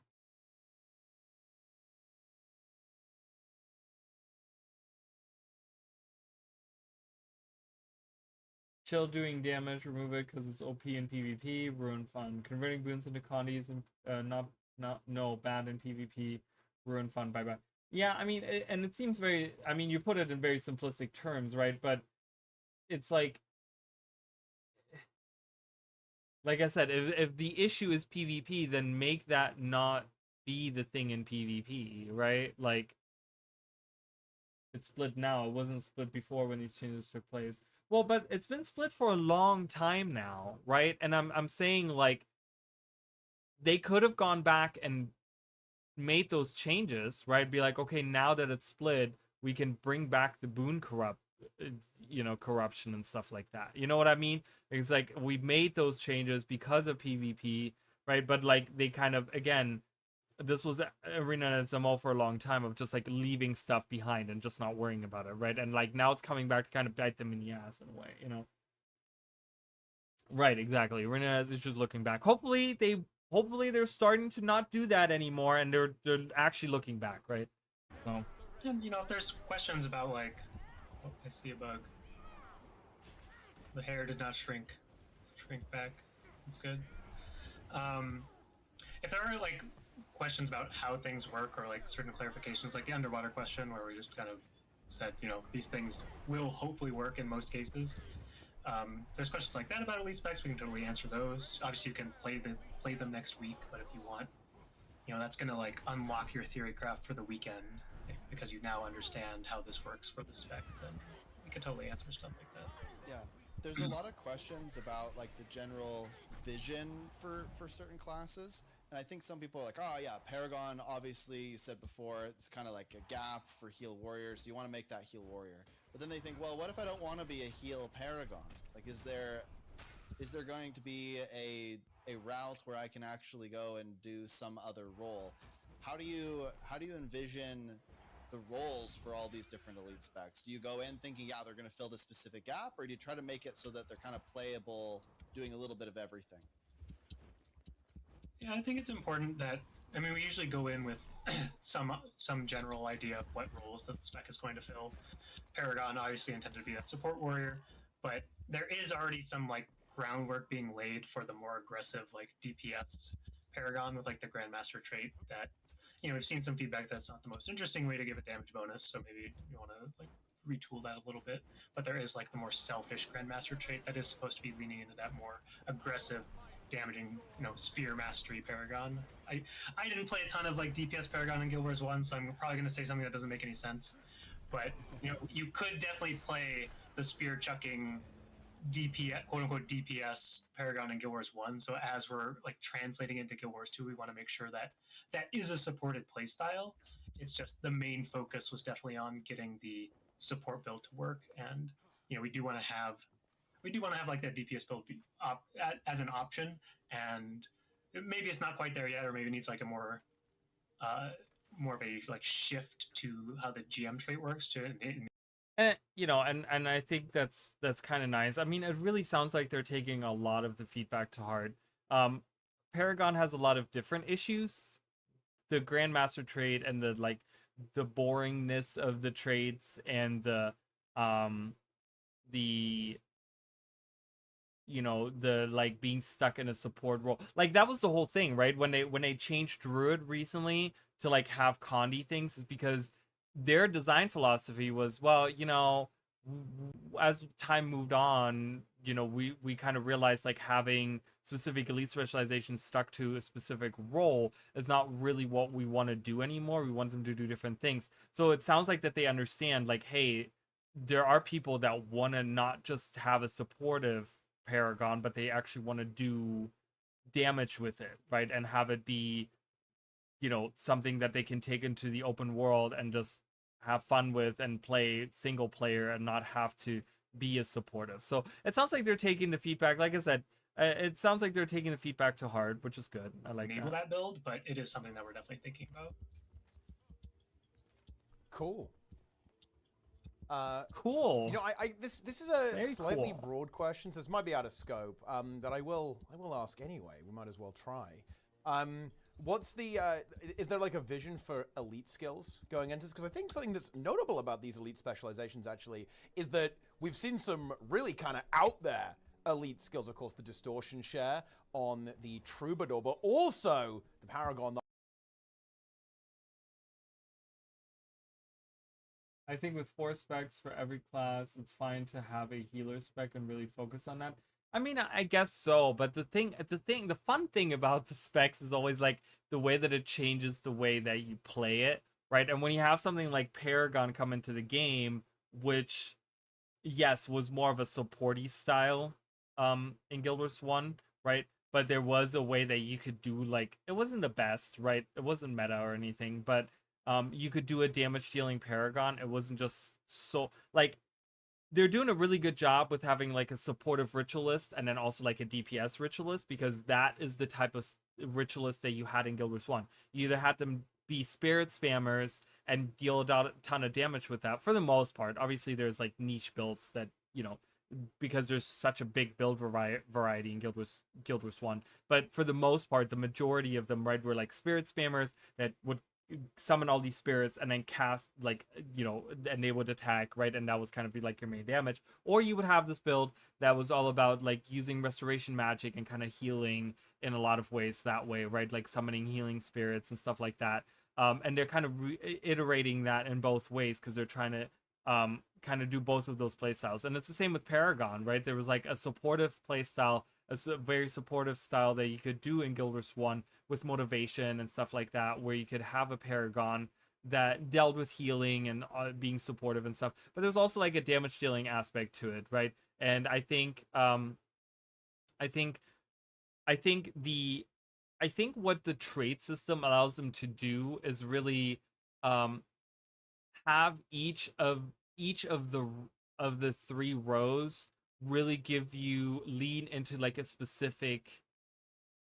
very specific play style, right? Like I that's the way that I like them to be designed, is like having the top row be damage dealing, have the middle row be like condi based, and have the third one be like supportive based or something, right? Like, and you can kind of like spec into that, you know, in those different ways. Like that's the way that I think there's enough space to have a spec that you can design around multiple different roles to fill, especially if you have core specs, that core trade lines that already fill that role. See, the issue with Paragon is that the core of Warrior doesn't have a trade line. Like, yes, there are certain ones that provide boons and stuff like that, but there's no specific one that really leans heavily into the healing, like really heavily, right?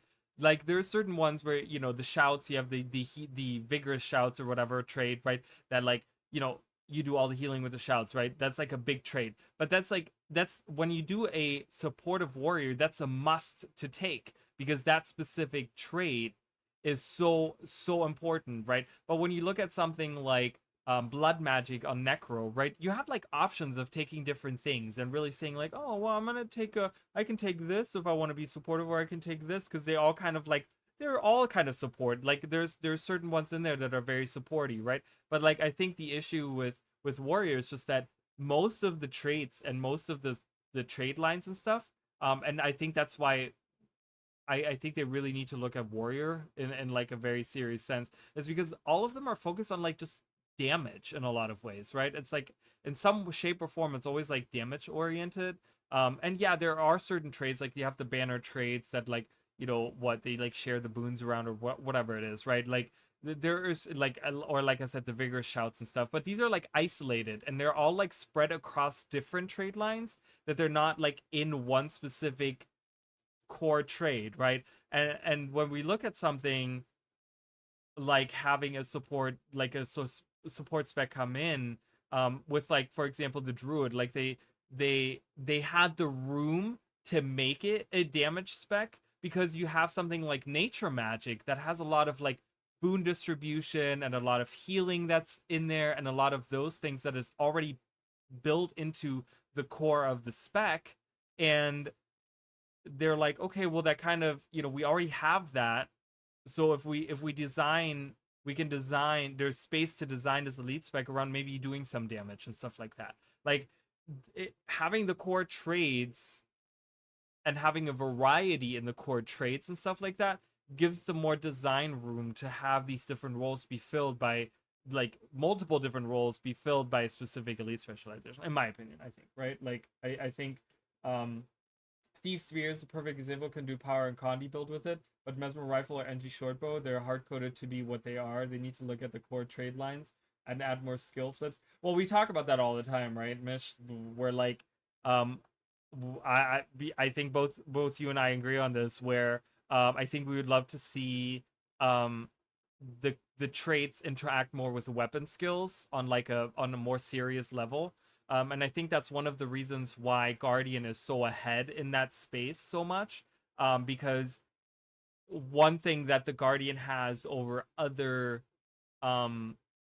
specs is that it has symbols on every weapon set that you wield, meaning that you, depending on how you want to build it, right, if you go for like having your symbols heal, or having your symbols last longer and heal, or whatever, right, or you know, whatever boons, you know, like the duration, right, you would distribute more boons and stuff like that, or focus on damaging, right, where the symbols inflict vulnerability and blah blah blah blah blah, right? There was a video that I planned a long time ago where I actually wanted to talk about that. I actually wanted to sit down, and I don't know if I probably have the notes in here, because this is my old notebook, one of my old notebooks, because it's my third notebook, I want to say, that I had. But there was a long time ago, there was a video that I wanted to do where I kind of wanted to make a video where I felt like every spec should have something like some kind of unique effect on the weapon skills, so that you can design traits around interacting with that specific thing on the weapons, so that you can design, like you can have traits interact with the weapons and have weapons take different roles, right? like a long time ago. I want to see if I have that still. Here's my fractal video that I made. Here's my Pokemon video that I made. Here's my Digimon World MMO video that I made. Here's my Leviathans video. Oh, this is the End of Dragons prep list. I made a prep list. Kaineng City. Oh, there was a video that I planned about Kaineng City that I never made. Ooh, my Char War Machines. We're getting there. Easter Eggs Part 2. That was a long time ago. Okay. Dual classing video. Ideas for streams. Yeah, actually, right here. These are just notes. I never made this into video, but I'm just gonna kind of go through it. I said, give every class a specific type of skill that you will exclusively find on weapon skills, not mechanic skills. Make it interesting for balance. Great synergy between traits, trade lines, and weapons, including the core profession of these items. I don't know. This is like I don't know what I wrote here. Creates a variety in usage of weapons, and I had an example of Staff Guardian, where Staff Guardian, probably at this point in time, was more where you could have it like be a healing weapon. Back in the day, you could have it as like it was like a hybrid of a damage dealing weapon and a healing weapon, and then if you took like the damage dealing, like the damaging symbol traits, you all of a sudden have like a better DPS weapon. What else? Like,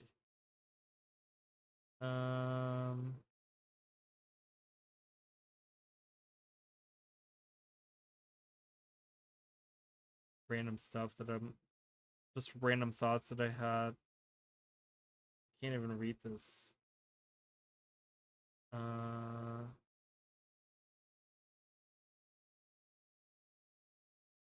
Example is Ranger. What kind of example? I don't know. Anyways, I'm not reading all that. But instead of barbs on Ranger increasing bleeding damage by 30, maybe you can keep doing that. They also make like your sharp weapons. Well, and that's the thing. So, for example, what they could do, right? So you bring up a really great point, Mitch. So you know, you talk about like adding condis and stuff to like the Ranger, and so let's say we have blade like with the Virtuoso was added, and then blade type skills became a thing. What if we have arrow type skills, and then you have a trait like, let's say, barbs, okay, that instead of increasing your bleeding damage, it now causes bleeding on every arrow attack, right?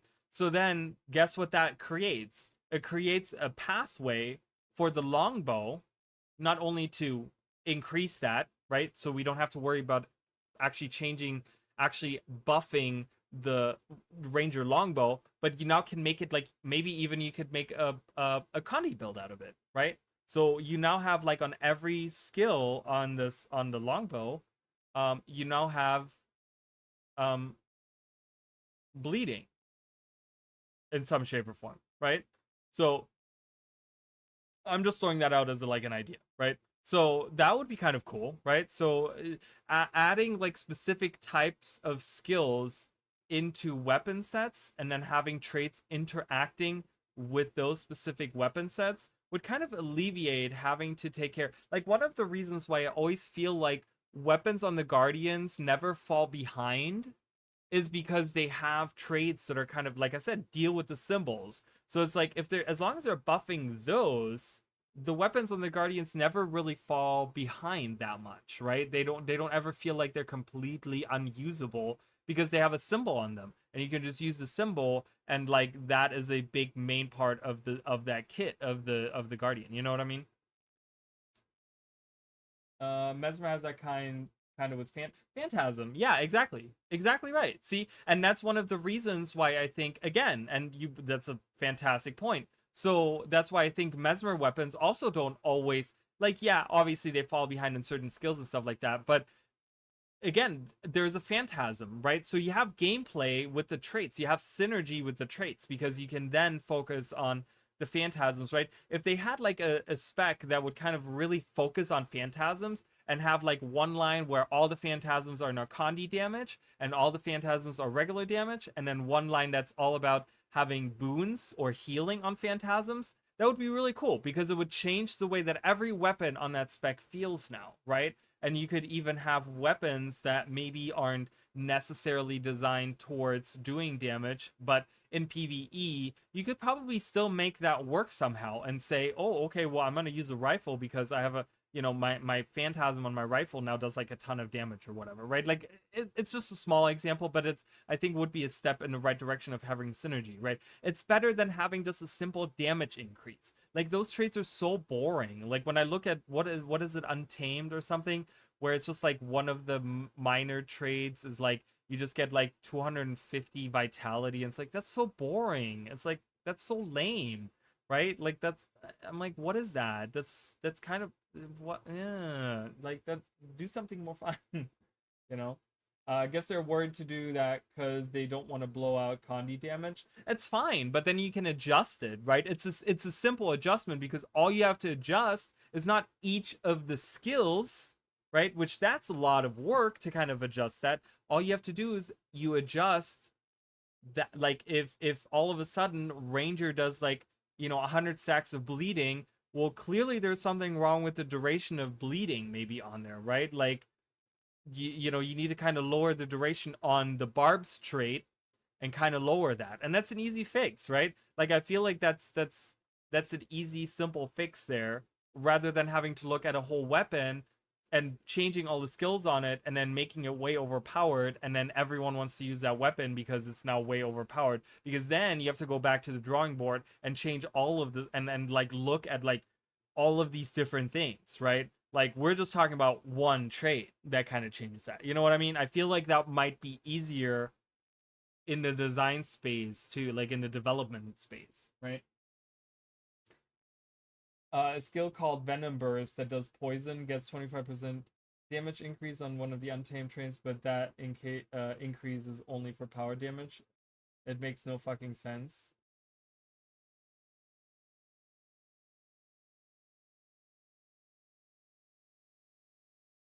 Yeah, that doesn't make sense, and that's weird. See, stuff like that, I just look at them like, that's kind of strange. That's really strange.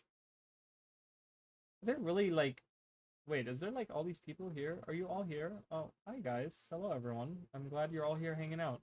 We're just talking. I just looked at the numbers. I was like, holy crap, there's a lot of people here. So hello everyone, welcome. I'm gonna let me just take a minute to say, first of all, thank you for watching and hanging out, and thank you for all the discussion.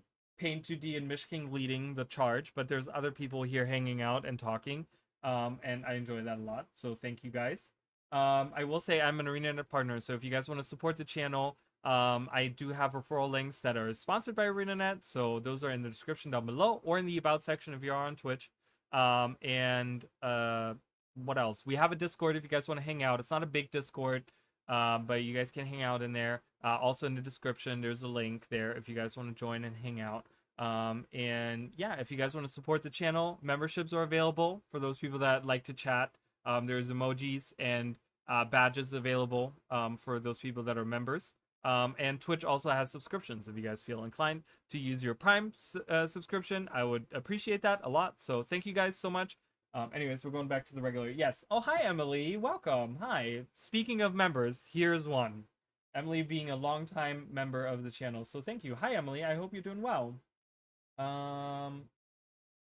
Yeah, I don't know. I think there's room for them to really look at some of those traits and make them very interesting and have them, it's not like, and like I said, if you have ways that you can interact with your weapon skills,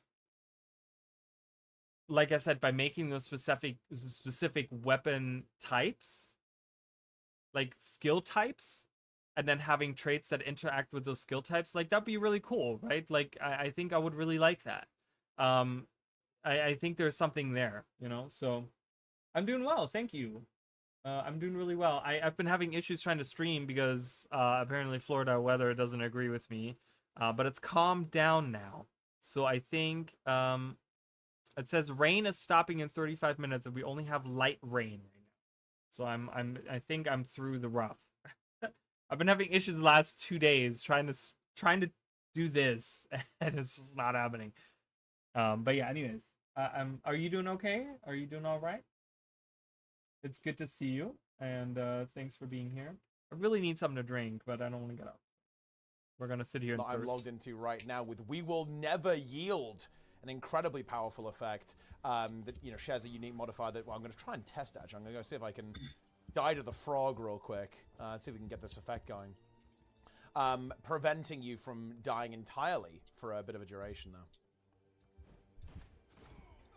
Yeah, I mean, elite spec or elite skills rather. It's just another case where like grandmaster traits are kind of supposed to be like the gameplay defining traits for the most part. Elite skills are definitely supposed to be that like moment of power or like that iconic moment for the spec. And it's another location in the absence of a weapon that we can really like have this really awesome skill that I play Paragon because I want We Will Never Yield, or I play Evoker because I want elemental procession where I summon all of the familiars, and it's kind of ridiculous, but it's a lot of fun. And so we do want to make like elite skills those, for the most part, those big gameplay moments. And I mean, if you look at all the elite skills across I'm glad. the game, I'm there glad are you're some doing good. that are a bit more like utility centric, where they are a little bit lower cooldown and they just do something like pretty valuable, but more often than you might get Someone from said like, a get utility good slot skill, teapot. or like a slightly higher power level than you might get from a utility slot skill. But there are also a lot of elite skills that are like those big flashy moments for sure. Ooh, someone has a good question that's not someone has an interesting question that's not, I don't think they would ever, because this is like elite specialization focus, but someone asked a question of what kind of things are being worked on for quarterly update 1, what system improvements can we expect to see? I don't think they'll ever answer that, but it's a great question nonetheless.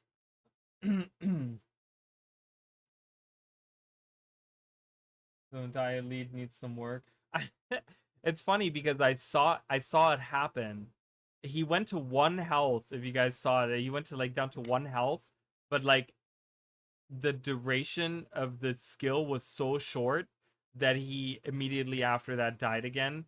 So I'm like, how useful is this? Cool. I don't know. All right, I've got a question that like has been asked over and over and over again.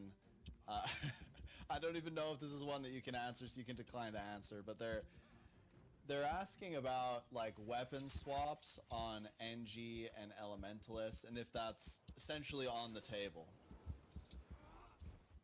I mean, we'll never say anything's off the table, but it is pretty far on the edge of the table. Is what I would say. Yeah. It's hanging on for the script hanging off of the Cryptus turret is kind of what's happening. With, Yeah. With that question, I would say. Yeah, I feel like that'd be pretty difficult to implement in a balanced way. Yeah. No argument here.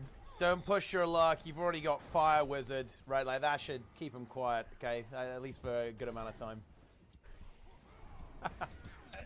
The people have definitely been asking about weapon swap for the specialized elements trait specifically. We thought about it. I'll say that we thought about it. It's kind of spooky. 6 seconds? Even Is that what it with a is? single element, just because It didn't seem to work then properly because he died way quicker than 6 seconds. He died within like 2 seconds. It was like he cast it, and I don't know how the skill really works, but he cast it and then he like went down to 1 health, which tells me that he was like not dying to it, because I don't think that he got exactly damaged to 1 health. Like that doesn't really happen. So I think that was like the skill working there, but then immediately after that died. So I don't know if it's 6 seconds, and then if it prevents death, does it go away, or does it for 6 seconds just for 6 seconds the whole time he can't die, right? Like I don't know. Maybe there was a bug or something happening, because he went down really quick and he used the skill, and even Mighty T-Bod was like, "What's going on there? What is that happening?"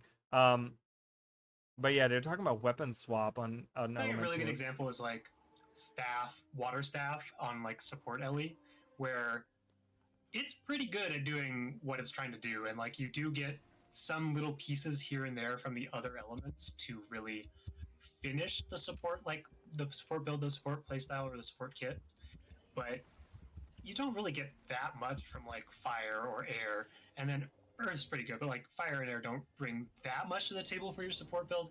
So if you could then play staff plus another weapon on like your water wizard, your water support build, it's a little spooky. Yeah, I Okay, think I'm sorry. It's a little spooky. Okay. It's a little spooky. How is that we're too supportive now on the water elementalists, and God knows we need to tone down on that. I don't know the point. I don't understand the point he was trying to. I don't know if you guys have more insights into that, but it doesn't. You get all the boons from fire and air. It's a weird response because okay, so you're a water elementalist, support water elementalist.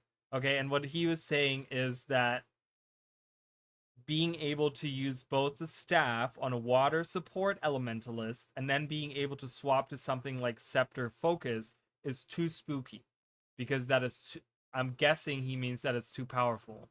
But what does another weapon set provide that is so overpowered? Even if we do fire, like, you still have a cooldown on weapon swap, and you still have a cooldown on each of the weapon skills.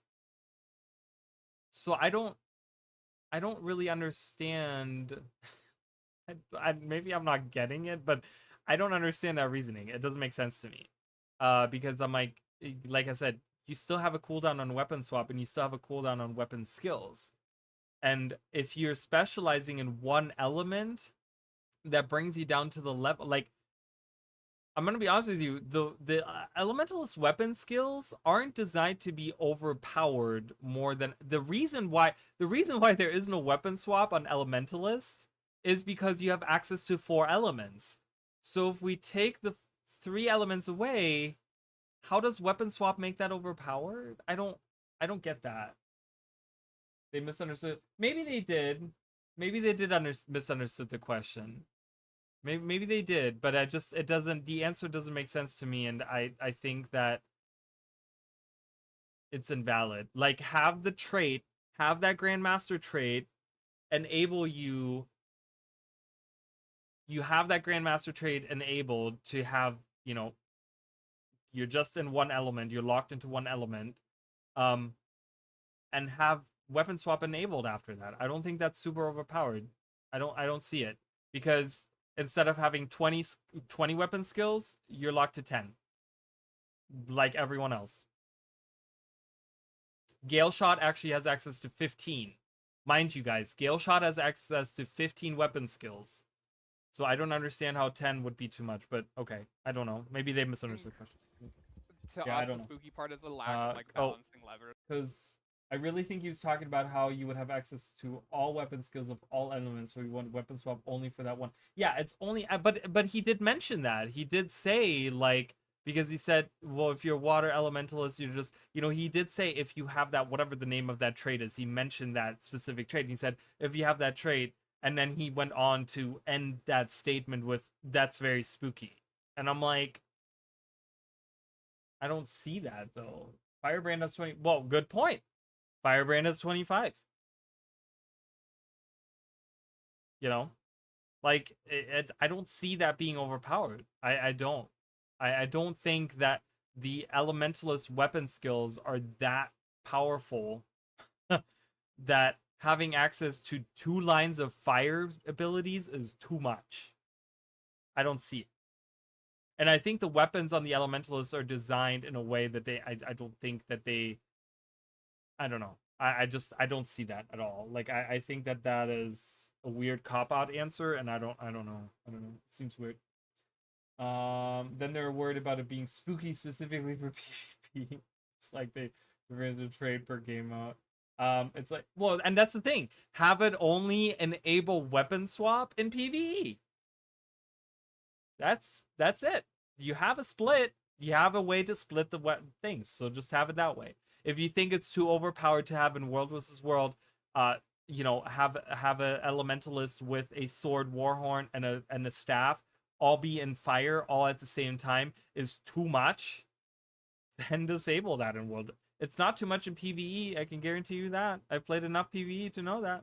I've played enough elementalists to know that. Like, if it turns out that just getting 2 weapons of the same attunement is just so good, that how do we tweak it without affecting other things because of that? And that's, like, kind of generally where it comes from. Like, maybe increasing the weapon swap cooldown, but, you know, I think the Increasing the weapon specifically in, like, Worldly World, when it's support, all you really want to do is hit healing and cleanse. Or, like, maybe in PvE, just being water isn't enough in a lot of places, but there are places where it could be, and I think that's where, you know, thinking about the game in its entirety and all its modes does matter. Okay, so they're just digging a deeper hole, and I'm gonna need them to stop talking because his reasoning is just wet. Like, he's just digging that hole, like, deeper and deeper and deeper. Like, because it's like, so he's saying, like, well, and like you said, Mish, they're worried about PvP and World vs. World. Then just split it. You have a split. Then just make the cooldown double what it is in World vs. World and PvP. The weapon swap cooldown, I mean. Like, make the weapon swap cooldown higher than it is in PvE, or take it away completely and just enable it in PvE. But he's saying even in PvE, oh, that might be a little too much, being a water elementalist. Oh my god. I'm like, what? I've played water elementalists. I have three. Guys, I have 3 specific water elementalists on my account. I've played plenty of just staying in water throughout my gaming, my 10,000 hours of Guild Wars too. Okay, it's not overpowered to get a second weapon set on just staying in water. It's not. So I don't know. I don't know. I hope they move on from this because I don't get it. So I'm just.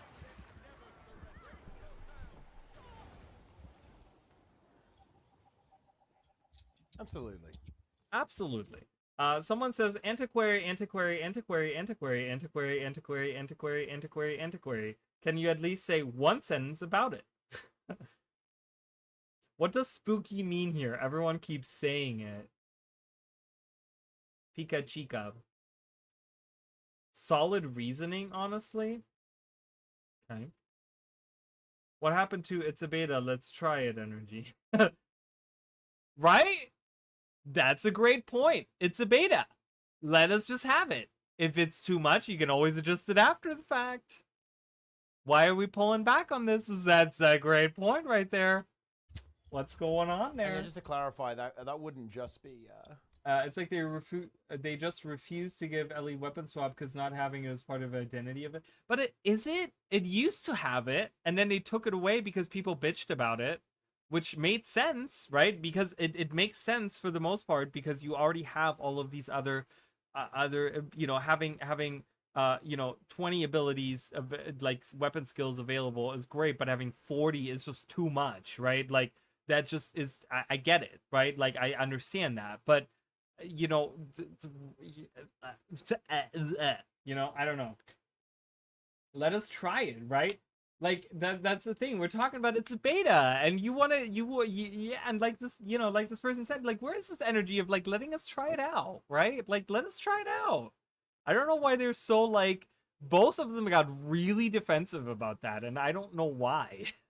I'm like, just whatever. Let us try it. If it's too overpowered and people are bitching about it, then take it away. Like, I don't know. It's just because someone asked, is water evoker viable in PvE? It's probably not.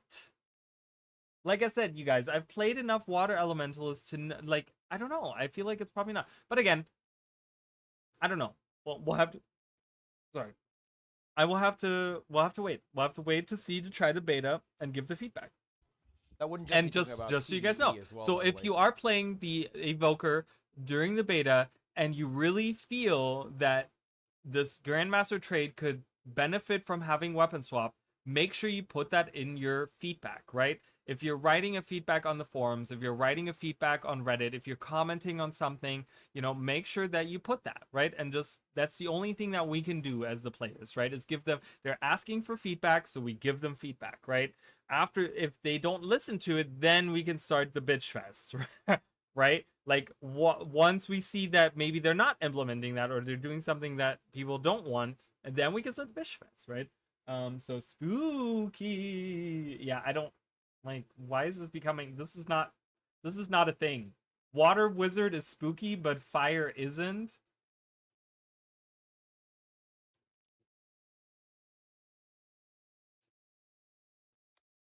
Chat.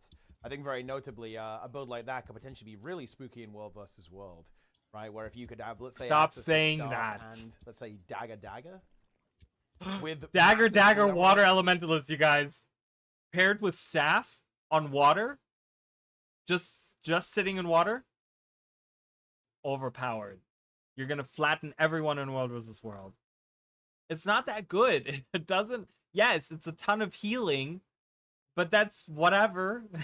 That's not even. I don't know.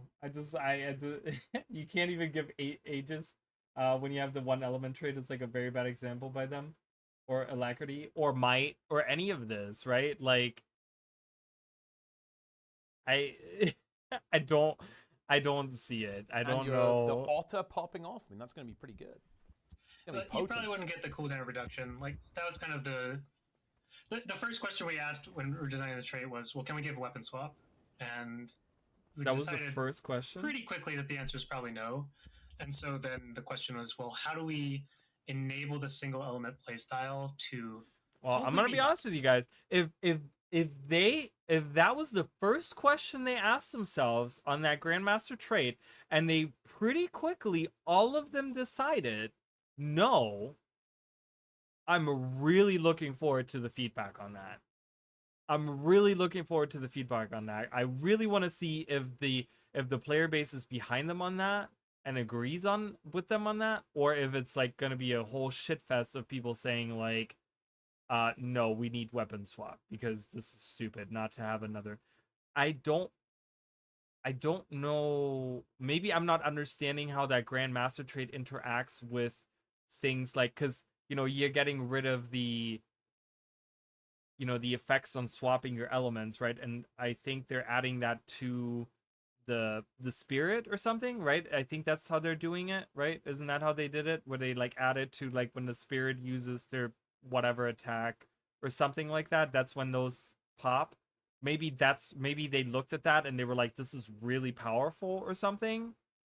Like the swapping attunements is just like, the effects on swapping attunements, having that on the spirits when you're just camping in one attunement is like really, really powerful. I don't know. Maybe that's what it is. I don't know. Kind of getting pissed, so I'm gonna leave the stream. No, don't leave. Oh, what? Don't talk about other things. Don't leave for that. Just laugh it off. And there's a lot of problems that players. But if you are leaving, have a good night. Identified with maybe like the water support build in PvE, but just being locked to a single element is a downside. Obviously, there's some players that just want that and not have the expectation of like swapping between attunements.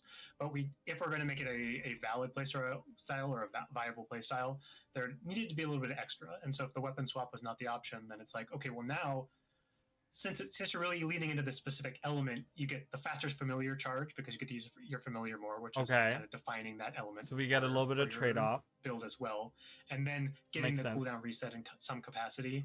We started it out with actually just a super high flat. But it's kind of weird, right? Like, so they're okay with weapon. What is it? They said it's weapon skill recharges on using that Grandmaster trait, but they're not okay with having a second weapon set. That kind of seems like kind of counter, like that's weird, right? That's like counterintuitive to each other. Like that's just, I feel like that's just kind of weird, right? Read above. Scourge alone out here. Scourge alone out heals LA even if LA had access to 2 weapons. I don't know what the fuck. I mean, I don't disagree with you. I agree with you on that. I don't think like having like I can tell you guys right now, having played a huge majority of my playing time I have 3 water elementalists that are just set up in just staying in water attunement. I can tell you right now, like elementalist has been known to be very squishy as is, anyways, right? Like, and you know, the down meta is like this whole meme at this point in the community. So even if we get like another set and we get all this extra healing, like I don't know. I feel like there's some kind of reason they're saying this, because like I said, they both jumped on that train. Like, neither of them have been wanting to say anything for the last 30 minutes in the stream, but both of them jumped on that at the same time. And we're like, whoa, hold on a minute there, mister. So I'm like, there has to be something to it, right? Like, there has to be something to it. Weapon skill recharge alone can make lava burst and flame burst pretty OP. Actually, as a healer, since you're kind of not in combat, can't you swap weapon anyways and test this? You could. Yeah. Well, I mean, you could test that out, but how do you test it out without getting into combat, right? Like, that's the problem is, like, you need to find a specific scenario where you can heal someone without getting into combat. So I don't know.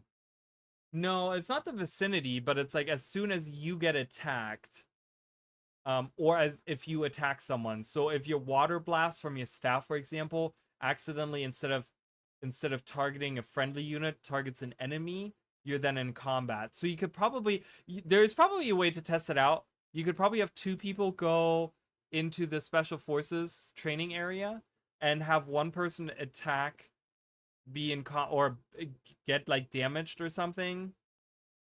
No. See, it's kind of rough to figure that out. You would have to find a scenario where one player could get damaged and another player can stay back and heal the person without getting into combat somehow. Which might be feasible in a way, but you would have to have a specific setup for that. I think you would, because you definitely would need 2 people to kind of coordinate that together.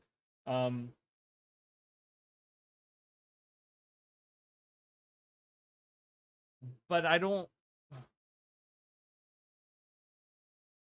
know.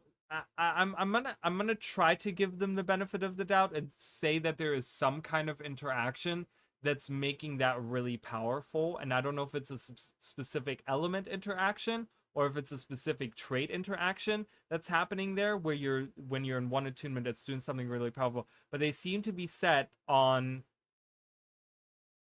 that being overpowered for the water support elementalist, and I don't know why. But again, guys, nothing is set in stone. This can all change. So if we all scream at them the same fucking thing, it's more likely that they will change it. But just wait until Wednesday, try it out on Wednesday, and give your feedback on that. It's just, that is less interesting than build up to this moment of power of, okay, when I use my empowered familiar skill, then I get a big cooldown reset, and maybe that allows me to use another burst of skills immediately instead of just having like this super low weapon skill cooldown all the time. So I mentioned this on the previous stream too, where this is a trait where we're definitely still thinking about it, and it's very possible that like the current version of this trait is not quite powerful enough. It's not giving you enough back for the sacrifice of you can only play one element.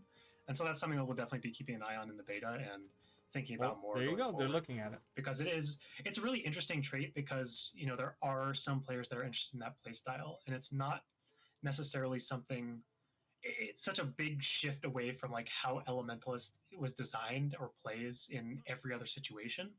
So finding the right like bonus to that to make it's not necessarily going to be like best in slot in maybe any situation, but we want it to feel like you're not just like griefing yourself by playing that trait. If that's the way that you want to play Elementalist, it should be, a semi-viable playstyle. And again, another, like, they just need to move on from this, because this is another argument that doesn't make any sense. Like, this doesn't make any sense. How is this grieving yourself by saying that, grieving yourself by saying I want to take that trait, and the trade-off is I can't swap attunements, but I get to use both of my weapon sets. Like, it's a conscious choice for me to use that Grandmaster trait. So if I understand, I mean, that's like saying that picking any of the Grandmaster traits is like, oh, I'm grieving myself because I'm picking this over the other thing. Like, of course, that's the way the game is designed. You're supposed to pick one or the other. Like, you have 3 options, and you pick one of the options, and the option just at that point is that you're stuck in one attunement, but you do get weapon swap. I don't understand why the better trade-off is having weapon skill cooldown reduction. I just don't see it. I just don't. I don't understand where he's coming from by saying that's grieving. I don't. So I don't know. I'm laughing it off because I don't know. I'm not taking it serious because I just think that's a silly answer. 30-second cooldown on weapon swap. No, that's too much because most battles in PvE don't even last that long. Like, let's be real. Most battles only last like 10 seconds, right? Like, you know, I mean, yeah, if you're doing like fighting champions and like raiding and strikes, obviously those fights take longer, and 30 seconds probably wouldn't be bad. But I think 30 seconds, like 20-25 at most. But I don't even think that that's needed. I don't think, again, because his argument boils down to saying that having a second weapon set is too powerful, is too spooky. He didn't say powerful, he said too spooky, which means that, in my opinion, I'm interpreting that as it's too powerful. But I don't think weapon skills on any weapon of the Elementalist are too overpowered if they're paired with each other. Like, that's like saying, oh, well, we can't. Again, like, Gale Shot has three sets of weapons that they have access to at all times. They didn't take weapon swap away from that. They didn't take it away from Bladesworn. Bladesworn has access to... No, they took it away from Bladesworn, right? So it's like, I don't understand the design philosophy because they're all over the place with them, right? Like, I don't understand how it's okay for one class but not okay for another. Like, it's weird. I mean, you know, and that's the thing. But again, you know, they're open to feedback and they're listening to it. I just think they need to move on from the subject because it's just stupid. Every single element with, obviously, every single element with every single weapon combination is not going to work as well. There's going to be very specific combinations of element and weapon choice. See, and that's the problem, right? He's kind of going right. Like, he's literally saying, well, not every weapon would work. You know, not every weapon works with, like, specifically sitting in one attunement. Well, the way you fix that is you give me 2 weapon sets so I can swap between them. That's how you fix that problem. Where it's gonna feel a bit better. You don't get it right. Elementals are just spooky. Like, that's what kind of answer is that?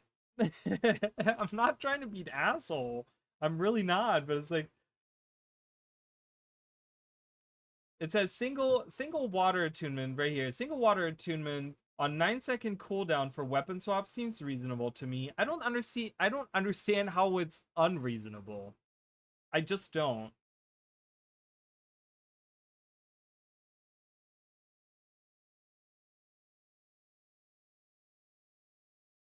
So I don't know.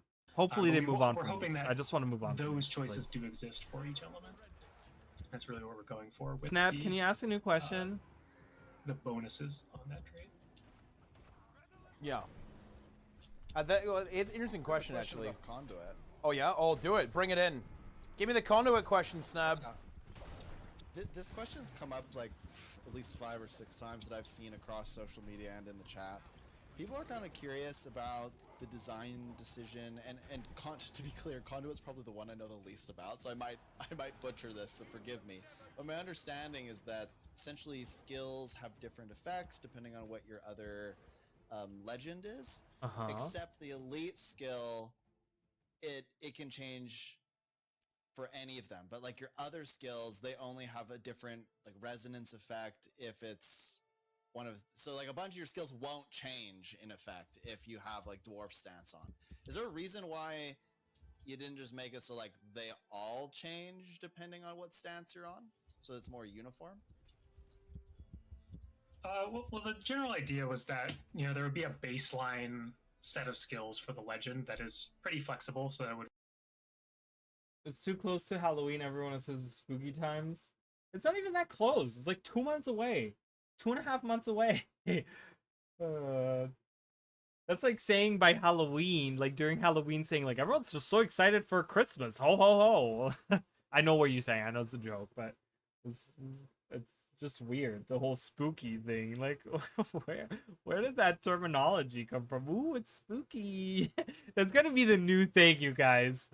Oh man, 2 t-shirts that I gotta make. Today is the day of the day, and spooky. I could see a hammer be a problem with weapon swap since the 3 skill is balanced around having to use hammer.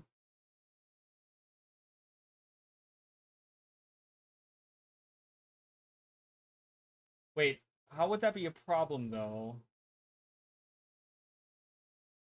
Because the thing also is how, like, that's actually a good question, because you get, so hammer interacts with the way that you swap your, like hammer 3 interacts with the way that you swap your attunements and you use it, right? And you get like more of the orbs orbiting around you. Like you would only have one access to one orb, right? I mean, stores in Florida do sell Christmas stuff right when Halloween is over. It's the stupidest thing. It's the stupidest thing I've ever seen in my life. I hate it. I'm the type of person, I do one holiday at a time. One holiday at a time, baby. The next one coming up is Halloween. I know that. We're a couple months away. It's fine. But after that, what comes after that, you guys? What comes after Halloween? I'll give you the answer. It's Thanksgiving, okay? I mean, that's already an issue with hammer if your second one. Yeah, so you have that problem already, right? You can't even access all the other elemental orbs that go around. So, I mean, I don't see, like, could you get a second water orb orbiting you if you could swap into another hammer or something? I mean, I don't know, but I don't really see an issue with, I don't see an, like, I feel like they have not presented an issue with having weapon swap on that at all. Like, they have not presented it to me. So that goes into helping our argument that Evoker needs weapon swap with that trade. So yeah, let's yell at them nicely, inform during beta. Yeah, and that's the thing, right? Like, I think that's gonna be my because I like staying in one element, and I want to see how the cooldown reduction really feels. But yeah, we'll have to see.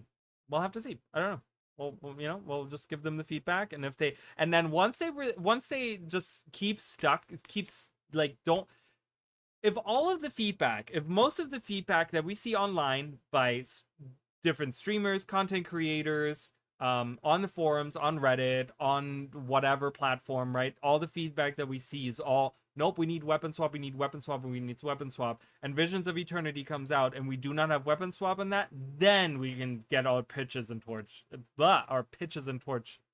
out. Our pitches? Our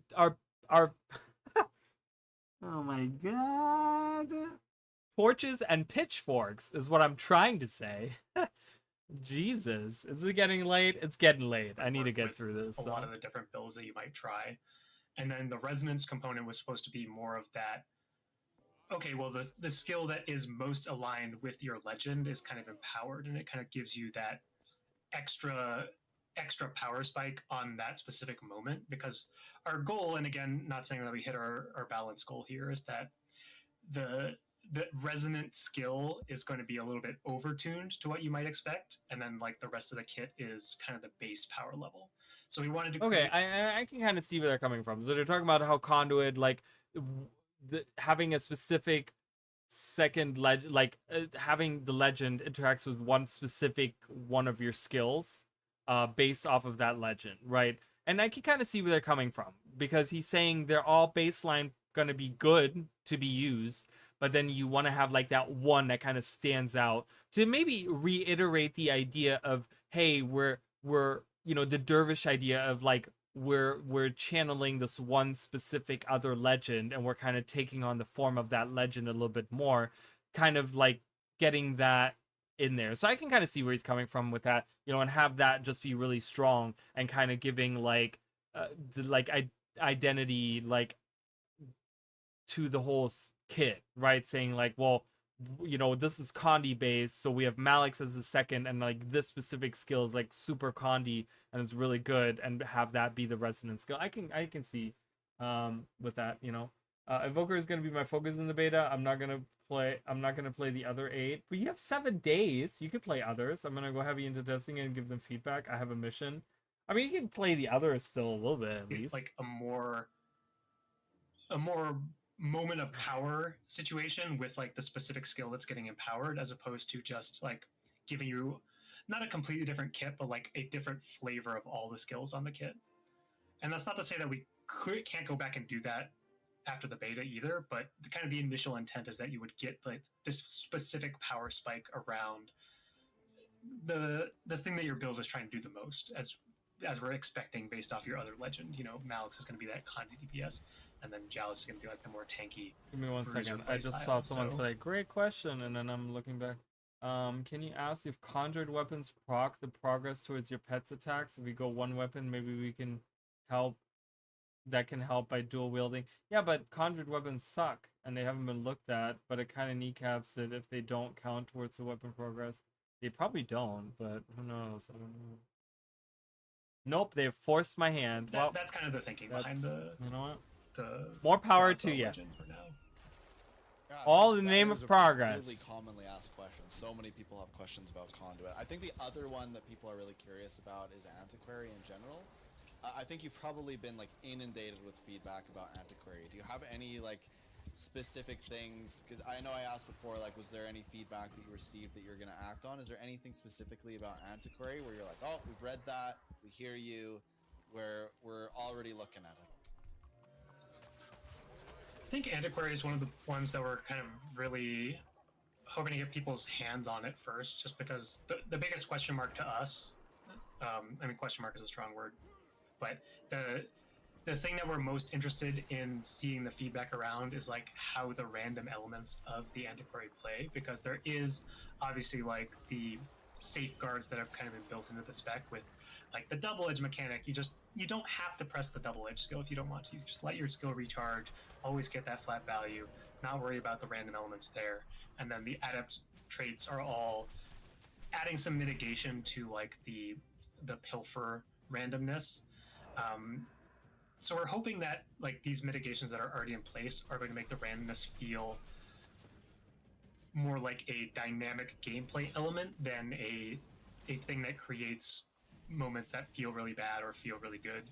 I mean, we're pretty happy if the moments feel pretty good, but if you low roll and get really unlucky and then it makes you really feel bad about playing the Antiquary, like those are. I'm really not seeing the. I don't.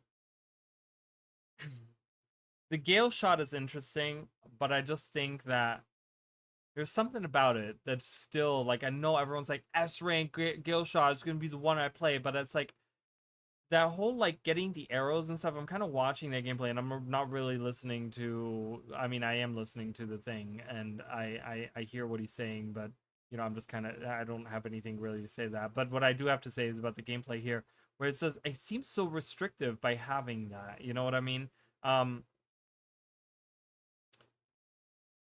What I'd rather see, one way that I could see, and hear me out, guys, okay? This is like, Gale Shot looks so fun. Well, as long as you think, I mean, I don't think they want to remember Conjures exist. Yeah, ain't that the freaking truth? Jesus, yeah. I know, they've been in such a dire state of, like, updates for a long time. Let me propose something to you, okay? Instead of having the arrows, the feathers, right? Like the feathers build up over time and giving you the ability to use different abilities based on how many feathers you have. Why not have your 1 through 4 skill build up feathers as you use them, and then your 5 skill be empowered based on how many feathers you have? Because there's still cooldowns on these abilities. So it's not like you're going to be able to spam them. There's still cooldowns on them.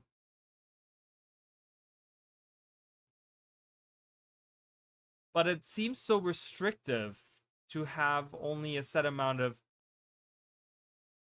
again, maybe people, again, I guess maybe this is where the rev thing comes in again, and people like the managing of the feathers and the like making sure they use the right skills at the right time, and you still have the ability of using your things. But I just kind of wanted to create something a little bit more interesting to use in a way. I don't know, maybe not. Maybe people like the idea of having to manage the feathers and making sure that, like, you know, okay, I gotta see where I use what and how many feathers I get, and maybe people like that, you know, because we just talked about the Revenant thing, But so maybe I'm wrong. But those are the things that you're really going to have to play and get your hands on to really experience them. Yeah, I feel like a lot of people might have their hearts a bit softened when they actually play it and they release the script. I think they'll enjoy that. I know, I'm looking forward to it. Like, I want to play more Amalgam, and I want to play I like way more Antiquary, because I think it's just really interesting. Yeah. It's very novel. Like, and I think maybe that's why there's kind of polarizing. No, they do have reactions to it, cooldowns. is Just that watch it the is stream. They very do have different. So I think cooldowns. you're very correct that people just need to get their hands on it, and that's happening next week. Get ready. I mean, What is about he gonna you, use Seb? it? Seb's doing a way better job of plugging the beta than either of us. The Good. script. Watch it. Watch the them other right there. day, See, the they have script took everything cooldowns on from me. them. Okay, like this, I went to the script, cap in what? hand, and the script cleaned me out, dude. Okay, I had like 1,000. So the way that it works mechanically is how Rev works. You have a set amount of feathers that you can use, a set amount of energy you can use, and it regenerates over time. Both of them do, right? But weapon skills have a cooldown and a feather cost or energy cost, right? So mechanically, it works exactly like the Revenant if you think about it that way, you know. Yeah, that's a bit odd. I think it'll feel fine though, visually looking. Actually playing it might change your, and it might. You're right. I trusted you're right. I It might trusted the change. script, and the script punished me. Okay, maybe I didn't believe enough, right? There's definitely a possibility of that. Why did you go to the script, man? You can't do that. It's Look, not good. After I was hyped after Antiquary, I'd think, yeah, the script is hot. That's what I thought. But unfortunately, it was stone cold. I have to tell you, man. So you made a donation to the Antiquary Yeah. Fund, is what you're saying. Pretty much. The Antiquary will go delving for treasures untold, and they go into this cavern, a tunnel even, and in it they find all tunnel? of Mighty Teapot's wealth.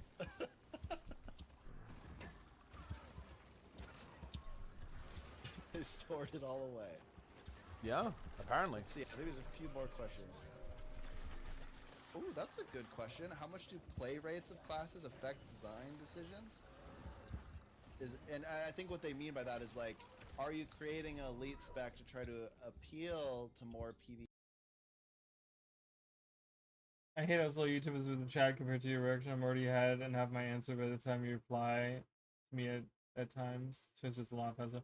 It is. I know there's a lot. The PvE players to play Thief. what is that called? The like lag or whatever is like a lot more I on think our goal YouTube. with designing elite specs is that we want to make something that players love, and like not all players will love every elite specs because that's really not possible. Like there are specs that most players generally like, but there's still players that don't like individual elite specs, and the thing that we're trying to do is like create new play styles or themes that players get really excited about. Like if some percentage of the player base says, I just I think love like this I'm elite thinking spec, about this the is my Gale new shot main, right which, now, you know, and we've seen a lot. I like the idea. You know, I like the implementation of that mechanic of getting an extra weapon that does extra things. I think the way that it's implemented with the Bladesworn works a lot better because you're building up this ammo to use this really strong. I think that's where I'm coming from. Now that I think about it, I think that's where I'm coming from because I like the idea. I really like just it feels kind of clunky to use, but the idea of the Bladesworn is really cool because you get this weapon that you can swap into that you use in order to build up this big attack, and you can kind of like pick which big attack you do, right? And like that's kind of cool too. I like that dynamic. I like that design idea, and I was kind of hoping that Gale Shot would be the same way, where you kind of like build up these feathers to like make a big attack at the end, but they kind of decided to go the like Revenant route of it and kind of play it that way. So, but again, you know, like he's saying, not everything is for everyone, right? It says I have an 18-second latency on YouTube and Twitch is only 1 second. Yeah, YouTube is really, really long. I have it on my settings, it's all set to 0. I have like no extra latency. Like, cause I could manually add like seconds to it if I wanted to, but I don't have any. So YouTube is a lot quicker on responding, or Twitch is a lot quicker on responding than YouTube. YouTube has always been much slower. So, yeah. Feedback around these specs on various Yeah, it's social kind of media, crazy. where it's 18 like, that seconds is is the kind case. of long. This is the new spec that I'm going to main. I don't care about any of the other ones anymore. That's great. Like, we want those strong reactions because there are a lot of elite specs in the game now, and kind of the expectation is, I mean, obviously we want people to like the new elite specs and play the new elite specs and give us your feedback on the new elite specs, but we already know that they're not going to be for everyone because we already see this with the current set of elite specs. It's not like all engineer players play Mechanist. There's a lot of engineer players that love playing Mechanist and they play Mechanist like as their main elite spec. And then there's some that don't play Mechanist and they play Scrapper instead, or they play Hollowsmith instead. There's no elite spec that's going to be like the main elite spec of every single player of that profession or every single player in the game. So we're really just trying to make elite specs that give that same like strong response. I love this spec. I want to play this spec. And hopefully like a lot of people receive the specs that way, but some people are not going to be like as in love with every single elite spec that's made. And that's fine. It doesn't have to be. I just think that what they need to aim for, I think, is that at least out of that every player out of the 9 can at least find one that they want to at least play the expansion with. You know what I mean? Like, yeah, you're not going to hit the marks on every single one or on specifically someone's main or something, but at least kind of, I feel like, I don't know. I feel like, I think it, you know, and I think that I'm not saying that they're not doing that, but I think that out of the 9, at least one of them has to be like, every person has to at least find like one that they really like. You know, I feel like it should be that way. Like our existing specs, existing professions. You know, I'm kind of talking in circles here, but our goal is to make new things that new people will love playing. And we've seen a lot of strong positive responses to basically every spec. Yeah. You know, there was a Reddit post that was like, all the elite specs are previewed.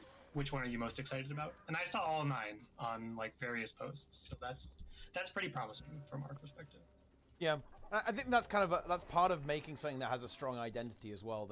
And that's something that I think these elite specs very much deliver on, is that they all have a pretty strong thematic and gameplay identity, and that does of course mean that not everyone is going to like all of them, but the goal is obviously going to be that everyone likes some of them, right, or as many of them as possible. Yeah, it's kind of a. Okay. Oh, sorry. I was just kind of thinking how I was going to phrase this. That's something extremely funny just happened. Wait. I fired the Gale Shot Elite into this Yeah, chat that was I want to see reflecting that again. what is Wait, gonna let's like replay all that. of them, but the goal is obviously going to be that everyone likes some of them, right, or as many of them as Watch possible. him use that elite skill. Yeah, it's kind of a. And he gets reflected and he gets fucking Oh, bounced sorry, I was into just the kind of wall. thinking Oh, how I was no. going to phrase this. That's the something extremely funny just happened. I fired the Gale Shot Elite into this Yeah, where did chat you that go? was reflecting, and it reflected me into the wall. That's You know, Yeah. Oh my god, that's might even great. make that skill unblockable. yeah. Okay, I see a question that I've seen asked a couple of times, and I guess I can like talk about it a bit. It's like they're just like, how do you guys decide which classes to give quickness and which ones to give alacrity to? And there's like a couple answers to it. I think the main one, especially with these, is just like thematics. Like when giving Gale Shot quickness, that was just like thematics, like quickness just makes more sense to it. For like Paragon got alacrity and PvE because we knew that, you know, an alacrity heal was like deeply missed in PvE specifically for Warrior. I think as we talked about open to changing some of them, like right now Troubadour has alacrity and we're still thinking about if it should be alacrity or quickness. And like for the Evoker, we gave alacrity Oh my god! Okay, I know Wow. what I need to fix when this is done. What happened? He got shot across the entire Oh my map. god! You went halfway across the Um, map! Yeah, this is pretty good. You too could get shot across the entire map next week. Yeah, well, they don't have time to fix it. It's time. Log in. That one will be in Yeah. at the start of the beta. Oh no! Don't fix it. It's fun. I What could go definitely wrong gonna try in, that. in PvP with that one, Taylor? Oh my god. Watch out. Oh, and PvP with Probably like in for a reflex, really like fast hot fix for that. It's the new portal. You just do it again. Do it again. across the map. He's doing it again. Yeah, the feeling around quickness and alacrity and getting them is definitely going to be another point we look at during the beta. That's great. I love for it. Cinema. Yeah. But yeah, just to like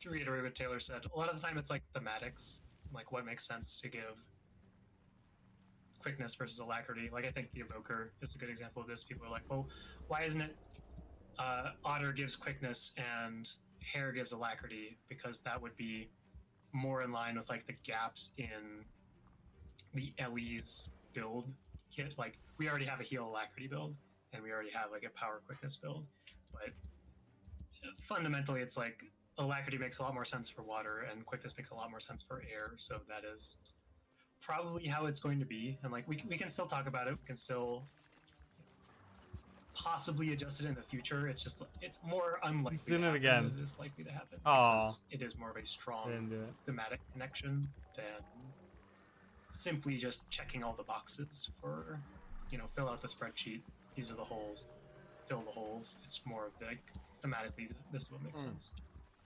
This reference might not land, but like in my mind, like quickness is more Kiki and alacrity is more boba. Like alacrity is very flowing like water, relic of rivers, and then quickness has like some high increased action points. So that's why, you know, I don't know Gale that Shot has reference. it, I don't get that reference. And the water was the A booba? A boba? alacrity on Evoker stuff. So that's just like generally how we feel about those things and why we give them. But again, it's all in context. I had no idea what you were talking about until you explained, so I'm glad. You know, it's like I was trying to land a plane and there was absolutely no landing strip in sight, but then you put one out for me, so I didn't crash into the water. Go look up the Kiki and Boba experiment with kids. They gave them like two shapes, and one was like more rounded and one was more spiked, and they were like, name them. And everyone named the spike one Kiki and the round one Boba. Oh. Boba? Okay. Close.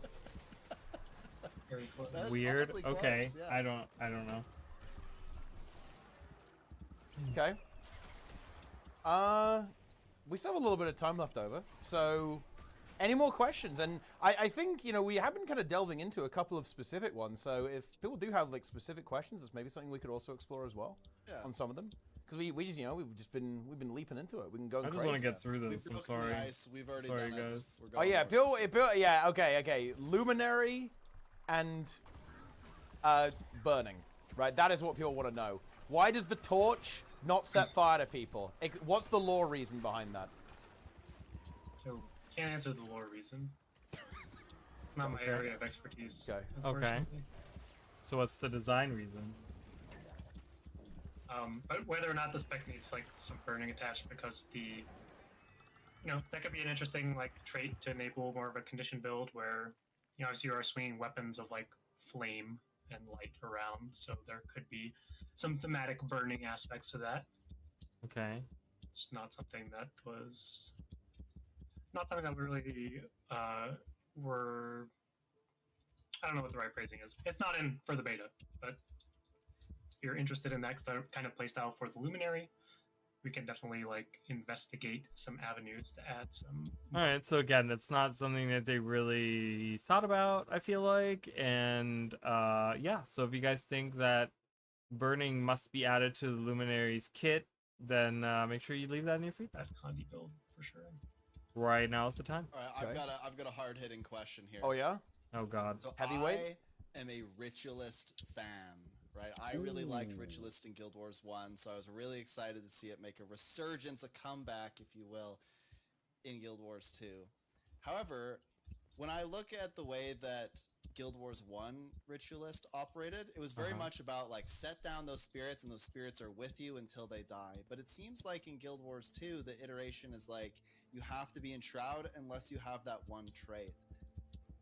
Is this more of like a balance rationale? Like if it was always up, it just would make it really hard to balance, or like kind of what's the deal with that? Because I know a lot of people, they kind of envisioned the gameplay as being perhaps the Minion Mancer-esque spec, right? Yeah. Yeah, I mean, it's definitely something we thought about a lot as we were trying to translate Guild Wars 1 Ritualist to Guild Wars 2 as best as we could, because we wanted to, like, I mean, there's so many references and callbacks to it in the spec that I can't list them all, but Okay. we wanted to really capture the feeling of Guild Wars 1 Ritualist, because we know that so many people do really love that profession from Guild Wars 1.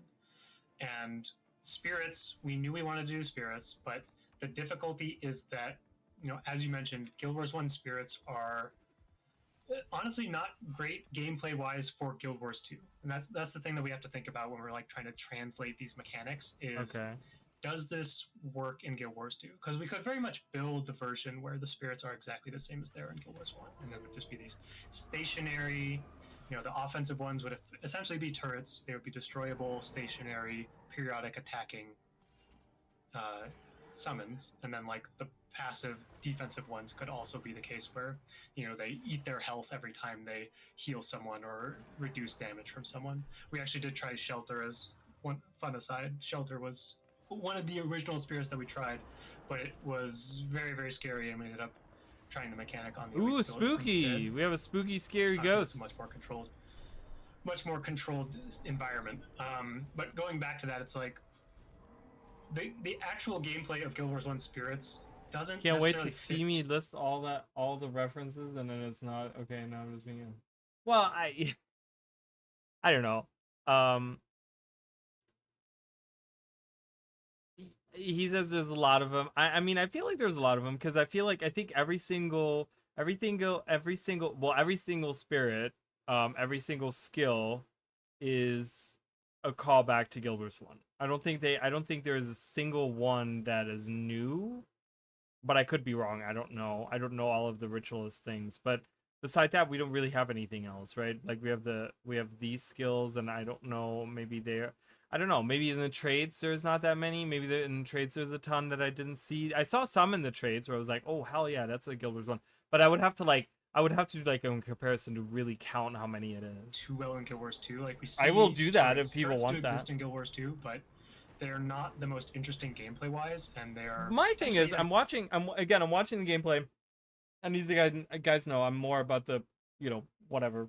The weapon spells, even the elite, right? Just you just get this orb behind you. It's so lazily done. Like it's so lazy to me. I really feel like, first of all, the elite specifically, I feel like should have a bigger effect. Like not having a big effect on an elite feels kind of weird because you're just pressing the button and then just, oh, okay, I have this orb behind me now and that's it, right?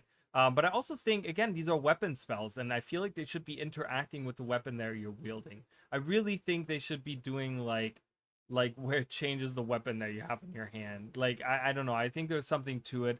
I guess they think that maybe people wouldn't be okay with it because, you know, I worked 3,000 hours on getting this one legendary, and I want to see that legendary. Now you're changing that while I'm wielding it, you know. But they could have an option where you could turn that off, for example, or something. I don't know. But yeah, I don't know. The weapon spells are a little boring to me, look like visually, and like problematic gameplay in a lot of situations. Where finding the right balance between even just their health pool and survivability really See, but their auto shifts. attack. Does anyone else think that the auto attacks in the spirits is really slow? It's like really slow. Like, watch the auto attacks work of in Guild them. Wars 2, because we could very much build the version where the spirits are exactly the same as they are in Guild Wars. You know, the offensive ones would essentially be turrets. They would be destroyable, stationary, periodic attacking. Would be cool if we had more skills in Ritualist Summons, Shroud. and then, Yeah, like, I could see that. Passive defensive ones could also be the case where, you know, they But yeah, eat this their is, health like, every time not- they heal someone or reduce It's not damage from doing it, someone. right? We actually Like, did try Shelter as one. boom, you just on the get an side. orb Shelter and you was just one of stuff the original happens. spirits that we tried. But but watch it the auto was attacks in the very, very scary, and we spirits. ended up trying the mechanic on the elite skill instead, because it's a much more controlled environment. But going back to that, it's like the actual gameplay of Guild Wars 1 Spirits doesn't necessarily fit too well in Guild Wars 2. Like, we see turrets. Turrets do exist in Guild Wars 2, but they're not the most interesting gameplay-wise, and they're potentially even, like, problematic gameplay in a lot of situations, where finding the right balance between even just their health pool and their survivability really shifts. PvP is the easiest example here of where 3 seconds? Really? It seems longer than that, but feels limiting for support. Problematic. What's the difference with, right? Give me the definition of what it means to be problematic or spooky. It's weird. It's like it kind of makes me question the idea, because he's bringing up engineered turrets, and I'm like, is that the reason why you guys haven't touched them, because you can't figure out how to balance them properly? Is that the reason why you kind of left them to rot? And yeah, people do use them still. Like, there's engineer builds that use like the healing turret and stuff like that. But overall, there's no game, like no specific spec that kind of deals with like using the turrets. And is that because they can't figure out how to properly balance it? But again, he's bringing up like PvP and stuff. I'm like, well, they can be different in PvP. They don't have to be the same. So I don't know. But yeah, having only 5 skills, I think that's an issue with just having Shroud, right? The Shroud was always designed around being... I think, you know what I would like to see is if they wanted to do a... And this might be a little crass and a little radical in a way, but how would we feel if, okay, we still only have 5 skills in Shroud, but what if we get a Grandmaster trait, a supportive Grandmaster trait, that makes all 3 of the spirits support spirits, where they're like not even doing damage anymore, and they're just all about supporting in an AoE. Like, how do you guys feel about, like, would that kind of help that out a little bit, to have, like, instead of just having 1 healing? Like, it's just kind of weird, because even on a healing ritualist, you still have 2 other spirits that do other things that are not healing. So you're limited in the sense of you only have 5 Shroud skills, and then you only have 1 of those spirits that does healing. And then when you're out of the Shroud, you only have 1 weapon skill that kind of deals with healing other people, right? Like, you still have your own healing weapon spell, but I don't know. Yeah, I prefer the healing turret as the heal. I don't really like the others. Let us use our utilities while on Ritualist Shroud so you can buff the spirits. Not a bad idea. I like that idea of being the only Shroud that lets you use your utility skills. That's a good idea. I like that. So you can buff the... So then the 3 seconds wouldn't feel as bad, because their attacks, you know, would be empowered, right? You can empower your spirits in that sense using weapon spells. So even if you're that's the thing, weapon spells only really shine when you're in a group, because you can apply it to other people, right? And it's not to say that they're not powerful when you use them on yourself, but I'm saying, like, they really shine when you have other people around you. So maybe having the ability of empowering your spirits is an interesting idea. Maybe having okay, maybe not let us use our utility skills when we're in Shroud, but only let us use weapon skills we have equipped in Shroud. How would you guys feel about that? So if I only have like two weapon skills equipped, and I go into Shroud, those 2 will be available to me in Shroud, but the other utility skills will not be. do you guys feel about that? Where when NG turrets are too hard to kill and do too much damage, like the game is very unpleasant for basically everyone else. And so we've seen that turrets are, it's something that we should be, and we do But think that's about a PvP lot specific, of like, Cal, can and we you can like make the update split turrets a little of bit have to make them that do gameplay a something little bit different better. in PvP. But fundamentally, we don't necessarily like the gameplay of engineer turrets in a lot of situations. I think they're fine in certain situations, and there are cases where the engineer will just summon their turrets and fight in that area, and that feels good. That feels thematic.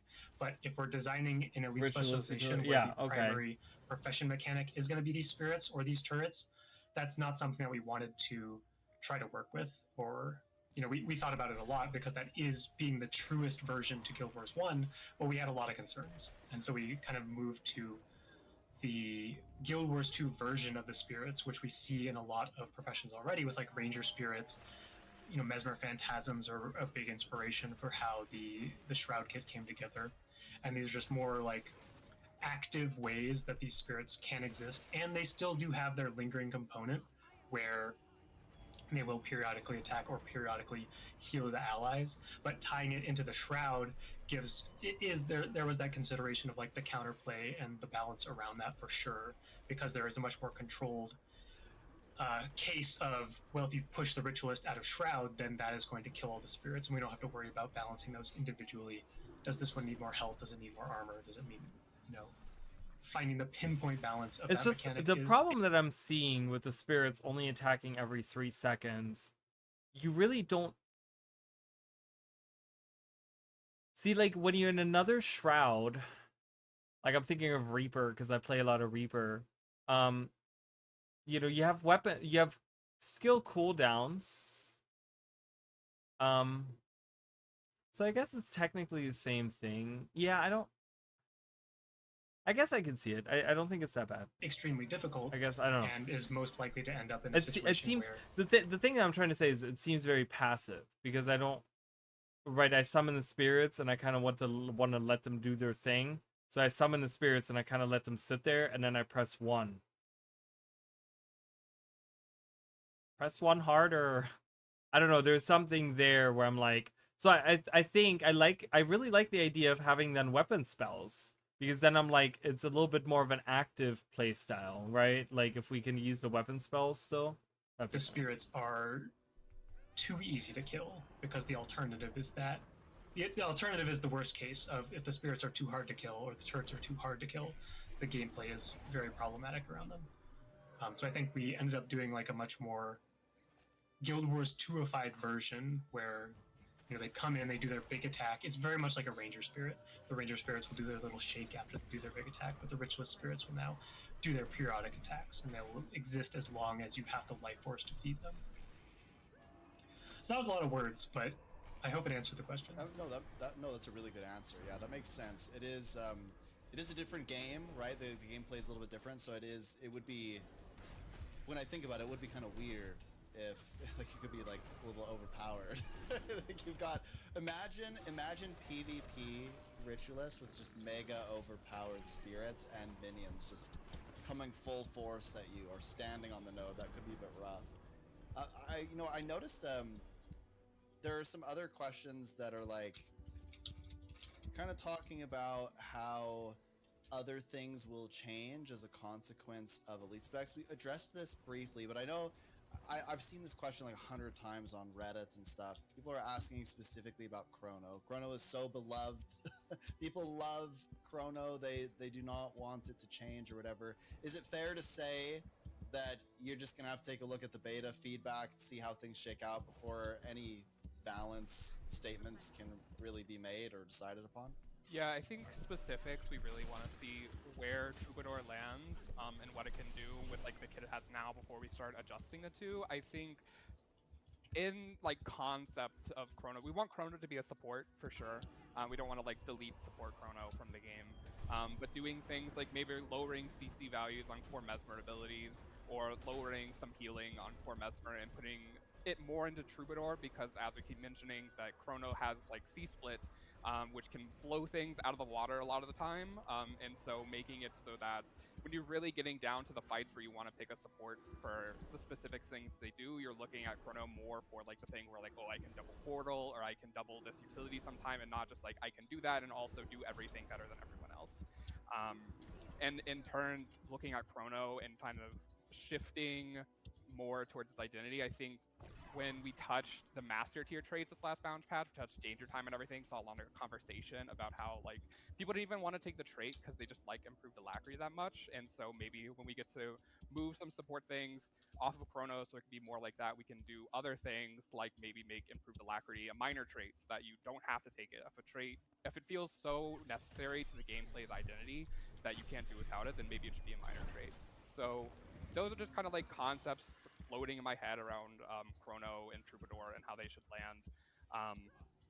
And I think a lot of those changes will happen more towards like when Troubadour actually launches. We did like that one change to Bountiful Disillusionment for the beta so we can see how it plays. We wanted stability on that button to see if it feels good, and just see Chrono a bit without that. So those are kind of just more of the changes, is like Mesmer in the past year or two has gotten a lot of support put into its core trait lines, and kind of just moving where that exists is kind of the overall concept. Yeah, the big point is like how much of the kit comes from the core profession, because as we see like these cases where there are now multiple elite specializations that are intended to be more of the supportive roles, then the question is, well, how do we create those unique identities for those different things? And because right now it's like Taylor said, most of the stuff, a lot of the stuff is coming from the core kit of Mesmer, and we need to make sure that, you know, some aspects of the core kit do need to support builds. It kind of makes sense that if we have two different elite specs that are trying to be support builds, some of that will come from the core profession, but then also some of that will come from the unique elements of the two different elite specs to give them their different gameplay feels, their different gameplay like niches. So it really sounds like they're set on having Troubadour be like a support spec, which is fine. I mean, I get it, you know, but they really like, because I guess because Bard and stuff and a lot of MMOs is like it's a support spec, and you know, and I get it, you know. It's just I think they're gonna have to find some kind of way where both of them can exist at the same time, like Chronomancer and Troubadour. And maybe it's not necessarily in the role that they fill, but in the way that they fill the role. You know what I mean? And giving like different, like if I want to be a support Mesmer, I can play Chronomancer because I don't like the way that Troubadour plays, or something like that, you know? And I've seen also this question come up a couple times.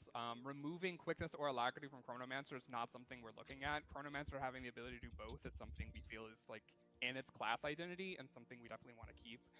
Oh, okay. So just saw that I heard a lot of times. people ask that, so that's good. 100%. Not a measure we're taking is Yeah. one of those. And it should be both. Let's be honest. It should be both simultaneously. Okay, we need to go back to the olden days. Not at once. Yeah, when you log into Chrono, you can only use Portal and Blink. That's it. Yeah. Everything else is disabled. And look, it's gonna be amalgam. That's what we're gonna be doing. We're gonna be stacking amalgams now. You can do both with one of the you know, if you combine the right morph skills together. And that, you know, look, what could possibly go wrong? It'll be What could very go wrong? interesting to see people play with that amalgam trait. Might be keeping a close eye on that one. Very close eye on it.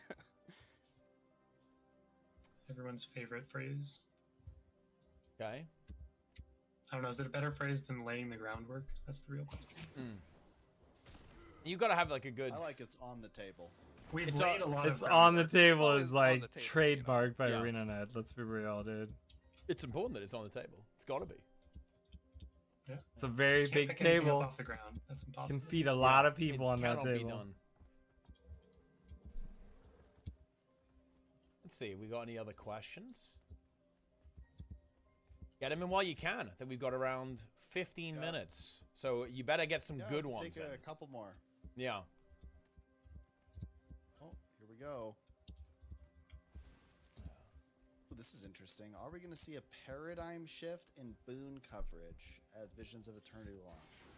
A lot of the new specs specifically for PvE support are lacking boons in comparison to current support specs, question mark?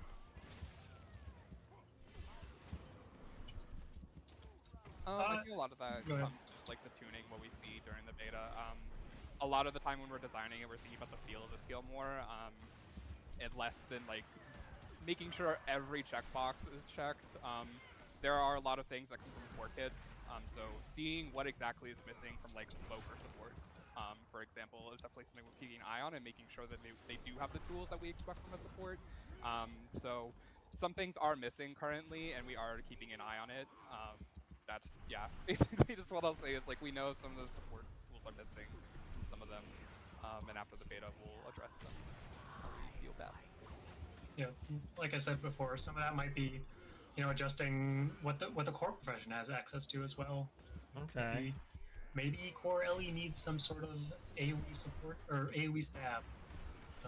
Obviously not something that we're committing to, but it's like an interesting thought as opposed to, well, we could just slap on AoE stab to like the Earth utility or put it in a trait somewhere, but we could also potentially add that to the core profession, and then, well, does Tempest have too much stability now?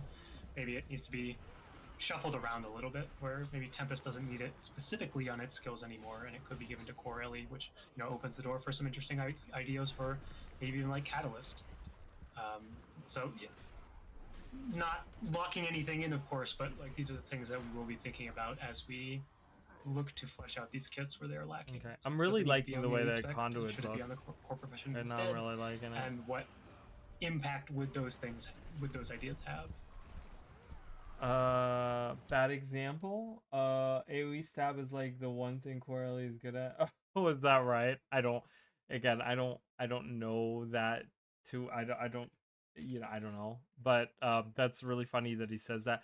But it's still, he's just saying as an example, they're looking at different things. So, but it sounds like they're willing to even change what core professions do versus just dealing with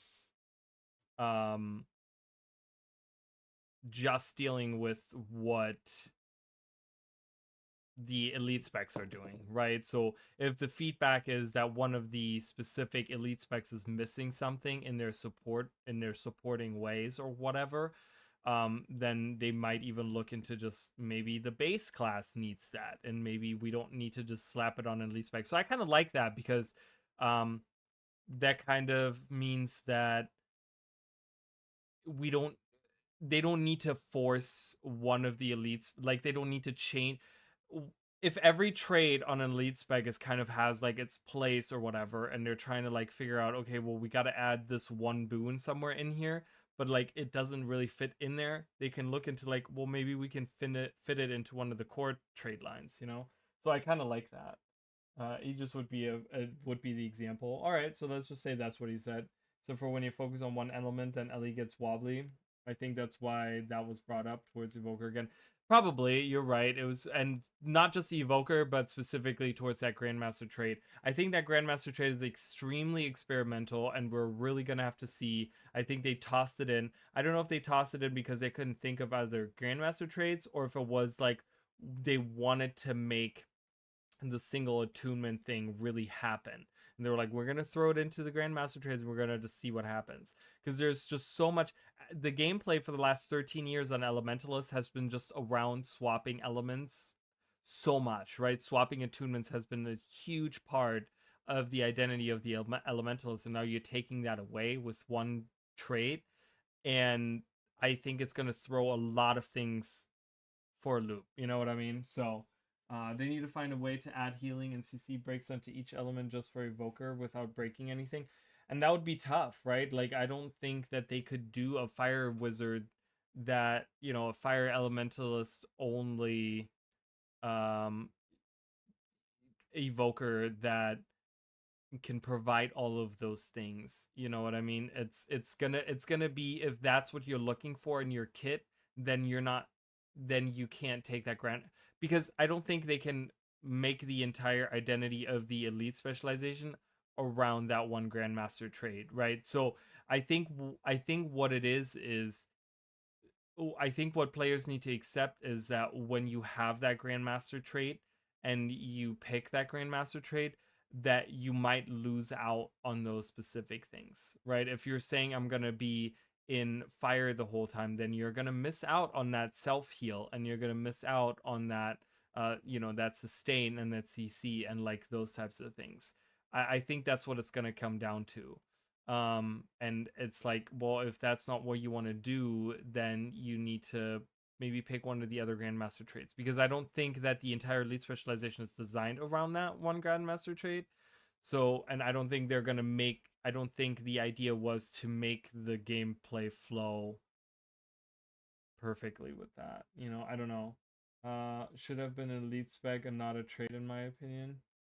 And I agree with that. I think I agree with that. I think that is where the loss kind of comes in, because if you had the single elite special, the single attunement, specializing one specific attunement as an elite specialization, then you could build all 15 of your trades around making sure that you can have CC and sustain and like the things in there, right? And you can kind of like build it out yourself and kind of build the fire wizard, if you're doing that in a way where you're like, oh, well, I want to have a little bit of CC in here and a little bit of sustain in here and like stuff like that. And you could have traits specific to that.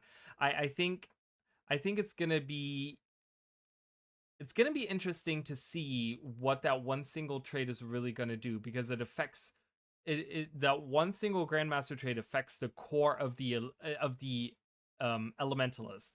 The core of what the Elementalist is, which they've always designed it around attunement swapping, all of it, like all the other elite specializations, all of the weapons, right? Like we talked about hammer and stuff like that, like designed around swapping weapons, right? It's always been like that. And it's going to be really interesting to see how that, if it works at all. They might still decide to just completely take it out and say, you know what, this is just a balanced nightmare, and this is just, we cannot find a way to make this stick, and we've decided to take it out and maybe make an elite specialization in the future that is focused around that, and maybe take that Grandmaster trait and maybe have her interact with the spirits more rather than sticking to one attunement. I don't know, but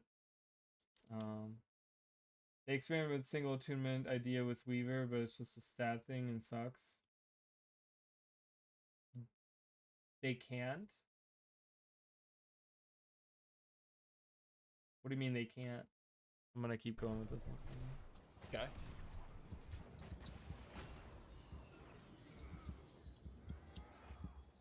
Oh, okay. This is one that might be a little bit too spicy, actually. Now, but let's have a go. And I agree with you. They can't. So that's what you're saying. They can't take it back because people are excited for it, and that perhaps is true. They open Pandora's box with that, where they like kind of have to commit to it now. But here's the thing, though: if they really like,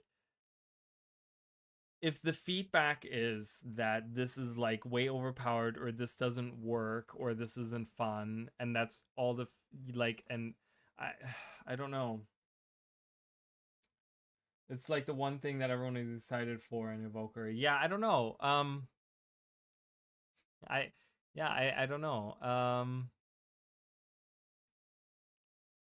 don't know. I don't know. Yeah.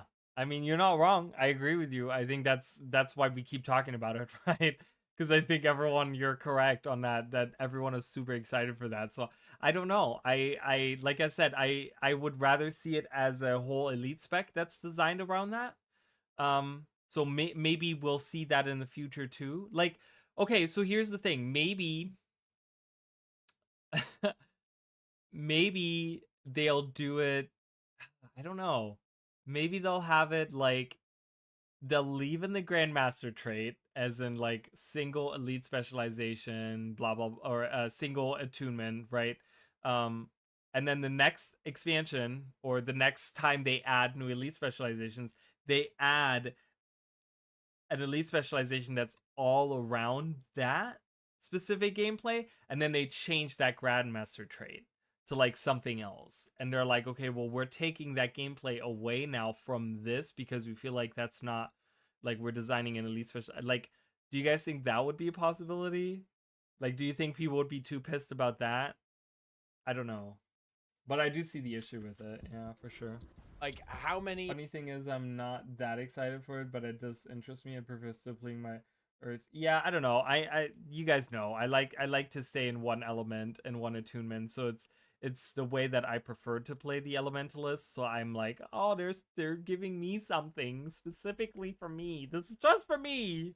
You know, so I don't know. I get it. Basically, the gist of the question is like, were there other ideas for elite specializations that didn't quite make it? Ooh, to that's this a good version of the game? question.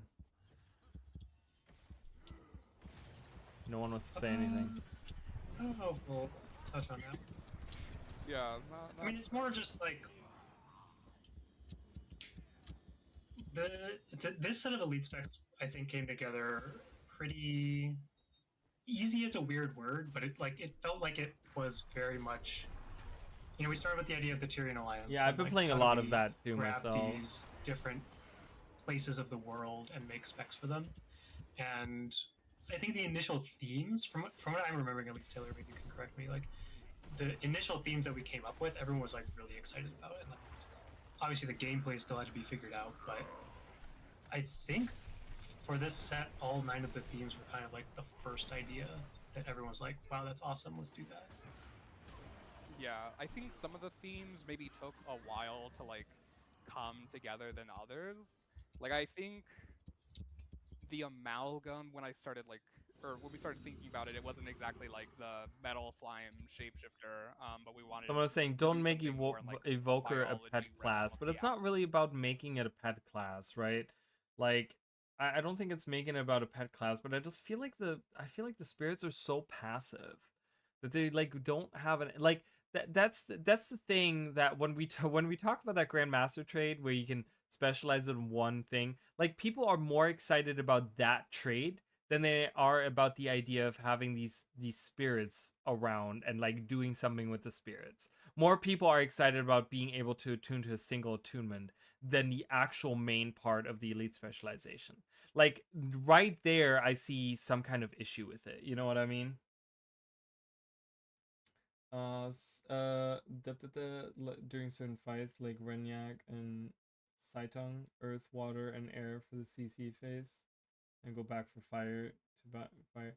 Yeah, I mean, and that's the way that I feel like Elementalism is supposed to be played, anyways, right? Like that's how it's always been. Like I said, it's always been designed around that way, where you need a specific thing, and then you swap into that attunement that provides that thing. You know, so yeah, I don't know, but it's just alchemy part of engineer. it'll I be think, interesting like, to see the impact of core that kind for sure. Vibe of them all was pretty similar to what we started off with. Cool. Cool. You see anything that catches your eye, Sneb, from the chat? Yes. Yeah. He does. There's one person that asked a question, and then somebody replied and said they will never answer this. And so I went, you know what? I am 100% asking that question now. People are curious about sort of the design direction and what the intended role is for something like Antiquary. And and then I guess the follow-up question is there a world where it is also like a support class?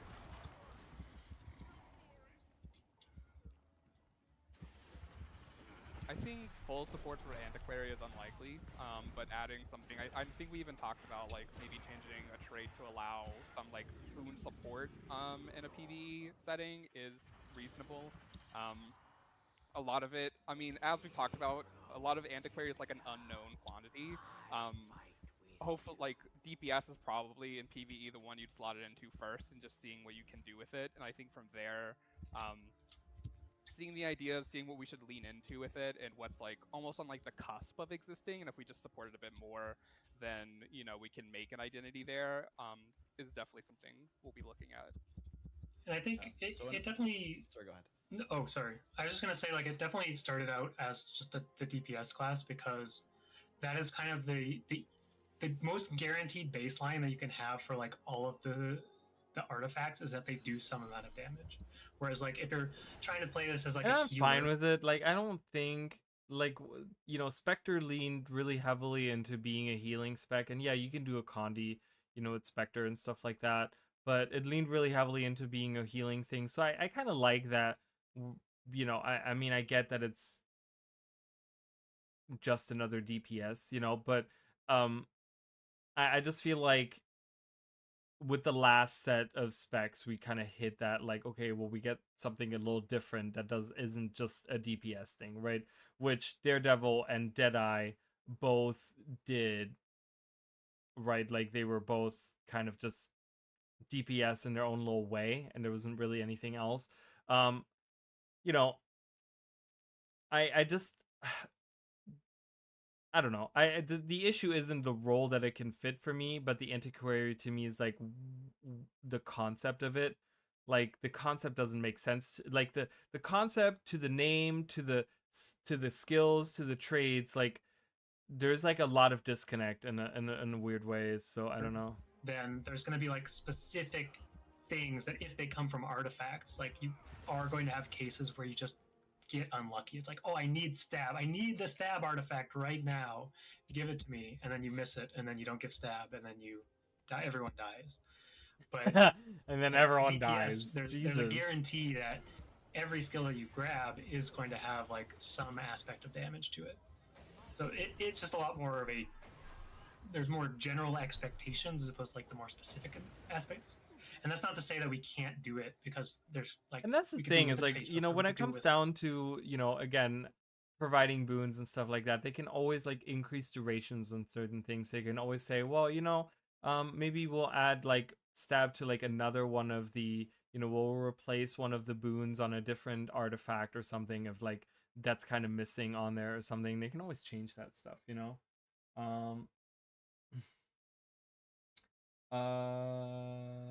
One thing I like about Thief, with all 3 elite specs, I could do some version of Condi spec, and it's always slightly different, and that's true. And I think I like the approach that they took from going from Daredevil to Deadeye, and then to Spectre. It really feels like they went like completely different on a lot of them, because they feel very different to each other. Where like it just feels, to me, it just feels kind of different in the way that they approached it, and like they designed those, I don't know. So I like that. Before Spectre, Thief was in the Warrior Club of only having DPS specs. Yeah, and that was kind of the thing, right? Like, and it's I like that they're adding like a support spec for Warrior, because it's been needed. But again, I kind of point out too that one of the things that Thief always had. So what helped the Spectre become a Thief?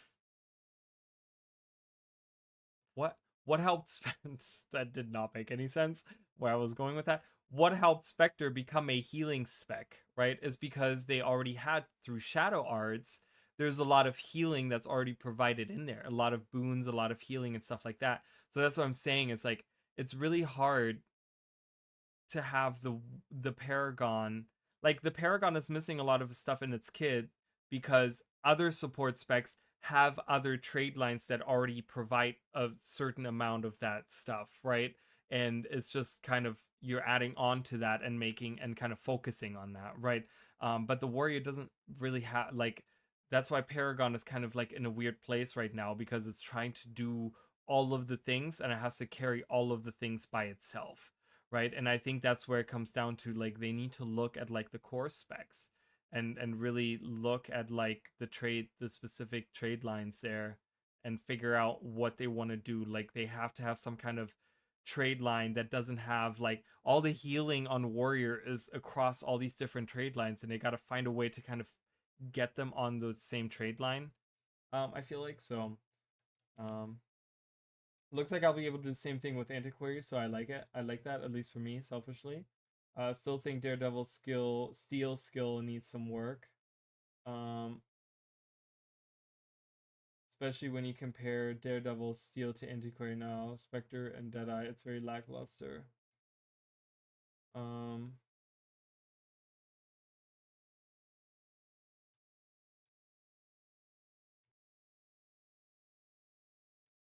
Daredevil doesn't have anything special to its steel, right? It's kind of like its mug, right? And it just does like the same thing as core. And I feel like Daredevil has kind of fallen behind because there is the only thing that has really changed, and it was special in that way, was the way that the dodge, right? You got extra endurance and you had a dodge, and you kind of they build around that a lot. But I don't know how it holds up nowadays, like design wise, you know, like does it have like a huge impact in that sense, you know? Warrior has a lot of healing, but yeah, boons are lacking. Boons are lacking, and I think, like I said, I think healing is just like kind of all over the place, right? Like you have healing on like all these, like it's like kind of like across different trade lines, and I feel like it's not focused on any specific thing, like trade line, you know? So I don't know. I feel like they could kind of work on that. Maybe give it the physical properties, so it triggers from Daredevil physical traits. Should have range, claw, attack thing. It doesn't even have range. It's shit. Oh,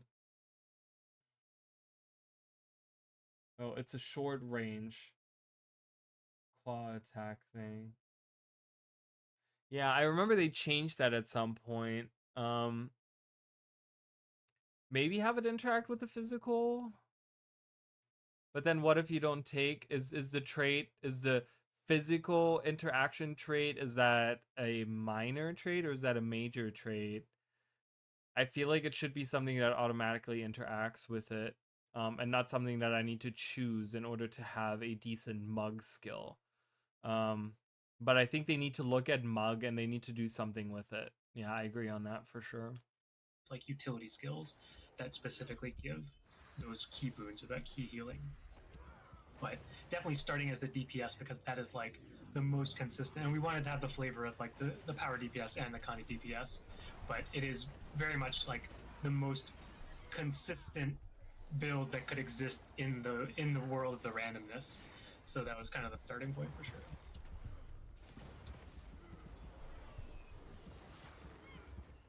Okay. I have there's a couple, like I don't even know if I can ask these questions, but you know, maybe I'll try it, and we'll just, if you can't We answer can it, just definitely let me know. say not gonna answer that question. Yeah, okay, good. Then I'll just give it a go. Like there's a question that I actually thought was quite good. When you consider some of the PvP, and I feel like this was actually already mentioned, but when you consider some of the PvP titles now, some of them feel a bit weird. Like the Paragon one is on Guardian. Is that something that you might think, oh, like now that we have these elite specs that have these names, maybe we should adjust the titles so they're more thematically relevant?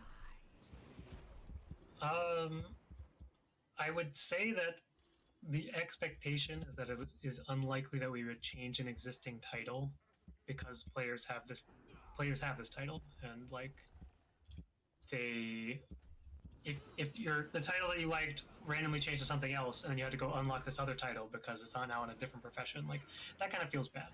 But you can obviously go unlock that title and wear it on your correct, quote unquote, correct profession if you really want to.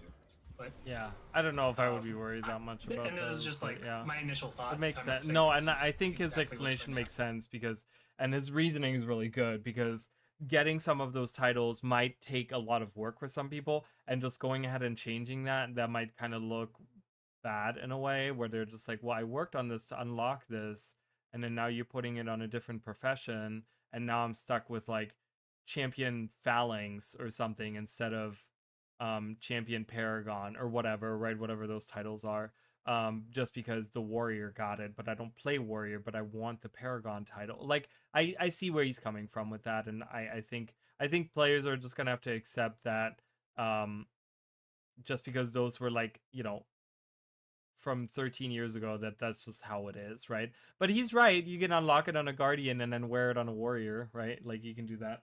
So. But there's like two traits that interact with those physical utility. change. Oh, okay. Yeah, maybe have it interact with physical skills. That'd be cool. I could see that. Oh, this is a good question too. Is there anything that maybe you anticipated that we would ask or that we haven't asked that you're actually eager to talk about? That's a good question. I like that. That's good.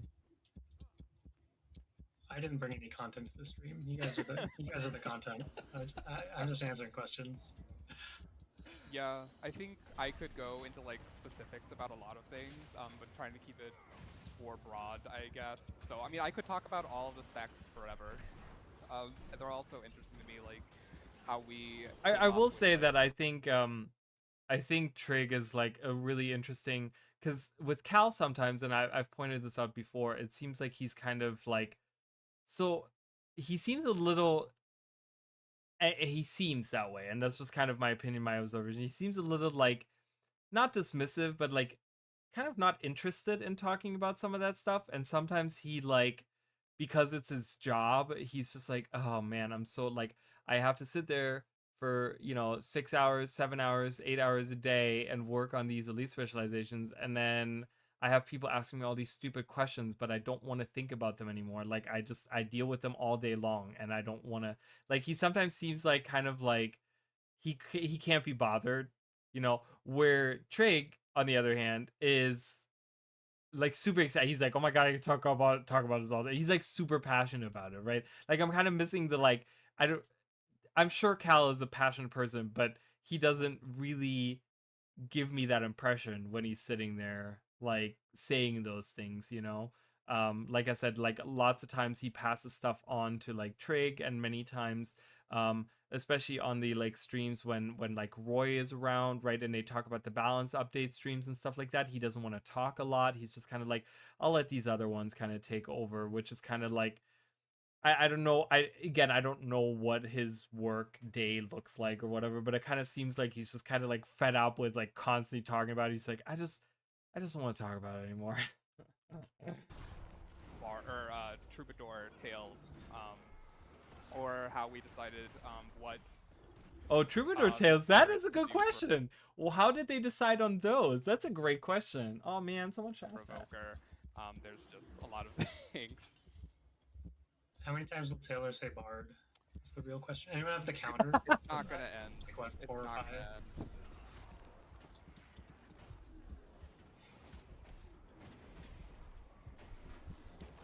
Okay, silence. Bard. Deadly silence. Somebody asked about how you come up with everything. We did actually ask that earlier in the stream, so you have to check the VOD and rewind after, because they did talk a bit about sort of the design space and how they come up with ideas and whatnot. Let's see. Oh man, there's so many good questions. I think we have time for like one more really solid question. Everybody spam your questions. I'm gonna just like Better be one. good. It better be a good one. Oh my god, and everyone's going crazy right now. Like the best questions gotta be asked right now. Oh my god. I've got an interesting question actually. So when you're putting these together, are there like go-to scenarios where you play around with stuff? Like, is it, kind of what we see on some of the streams, like messing around with golems and just testing out abilities? Do you guys like hop into a raid, some PvP, like all that kind of stuff?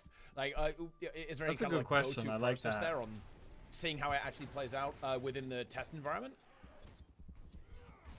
Yeah, I think when I'm making mine, I'm like constantly like in the PvP lobby, just like hitting a golem with the abilities as it makes sense. And then we have play tests, like go roam through the open world or do like a world boss with them, maybe even do some small scale content to make sure like the feel is there, because it's really important. You can make all the skills and then you go and like play it in the open world, you're like, wow, this feels bad, and then you go make it better. It's a really important part. That did happen a couple of times. I think like Hawkeye on Gale Shot had like 3 different iterations before it is what it is now, and a lot of it was because just like playing around with it, and like maybe when like I'm hitting the golem, it's like, oh, this feels fine, but then when I'm like moving around doing other things, like the hitches start appearing, and so you're like, oh, how can I change to make it feel better? And then getting feedback from everyone else that's playtesting it.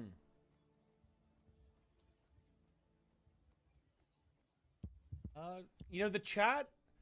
Look, this is such a Twitch chat classic. Like when we ask for questions, do you know what people do? They immediately start talking about stuff completely unrelated to the topic. Yeah, like that. I know they do I that. love I this. was just They waiting They for do you that to all the kind of time. slam a boat It's so back. funny. they It's will- one of the reasons why I hate watching the internet streams, because they don't, again, they don't have the same, like, they don't have the partners on there usually, right? And so they don't have anyone really like answering, right? There's just chat going, and like they're not interacting with the chat and stuff. And so many times I see like these random ass stupid questions, and it's like you've asked that question 10 times and it's really dumb. It's a dumb question, and they're never going to answer that question. Like, it's just I mean, there's some questions where I'm like, okay, that makes sense. Like, I can kind of see where they're coming from. But I tell you what, like, there's certain questions where I'm just like, oh my God, stop asking that question. And it's just like, just go back and rethink that question and just think if that's really a good question to ask, They will go out of their way to ask stuff, like unrelated to the elite specializations. It's like, come on. Like, why doesn't Taylor have any books on his bookshelf? My Yeah. real I bookshelf- always have to hide the chat on the official stream. I get it, right? Like, I totally get it. It's rough. Like, Twitch is rough, man.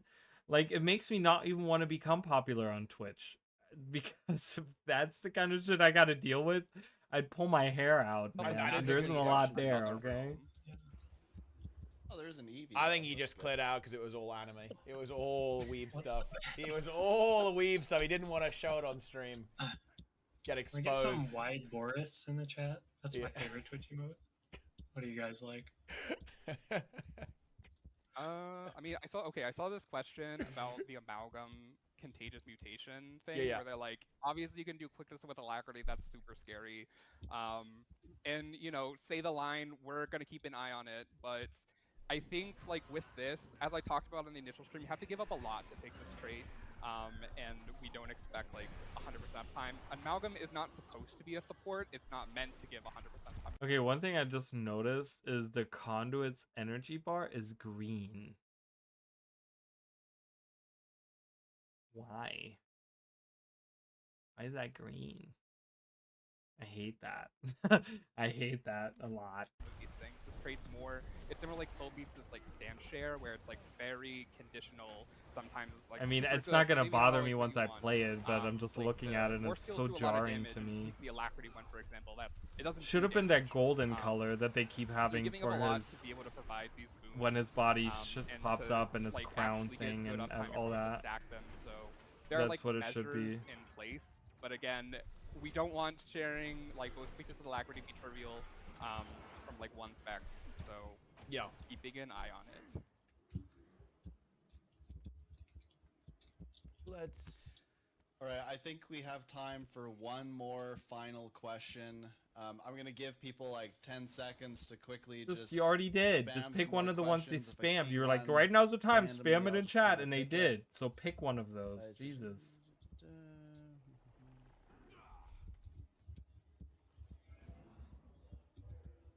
Oh man, there's so many. Ooh, what pets will Ranger see. get Have in we gone to think of it? Visions of Eternity? They wouldn't answer that, but Just giving it a second. will we ever see a skill All right, that you will get to break pick one. barrier? Pick one, Come Snap. up a It's couple on you. times. You get the last one. I saw Let's this go. question come up a couple times. Do it.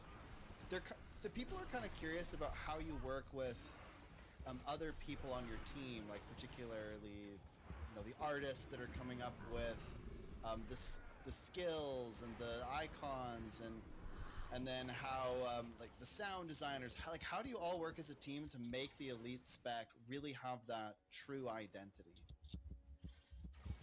It's really it's a lot of collaboration. Like we obviously as the designers will build out the core concept and like here's all the skills, here's how they work, and then we go with like a vague understanding a lot of the time of like okay, this is what we Yellow think screen. I mean, it should is look it really like, or, yellow like, screen? these It's are like really the things that green we're trying to to me. communicate, and then like At least the first visual two effect initial artists, ones. for How many do you example, think we're gonna kind get? of take that and then start working on what it's actually going to look like, and then we have a lot of back and forth during that process where the artist will have an idea or a thought about like what they're working on or like what the skill is doing, and it's like, well, what if it looks like Like, it's this not instead? really It's slightly yellow to different me. from, It's just like, your very initial green. idea, but I think this could be really cool in it, or we could like really tie the theme together by doing these different things on all these different skills, and like It's like baby puke.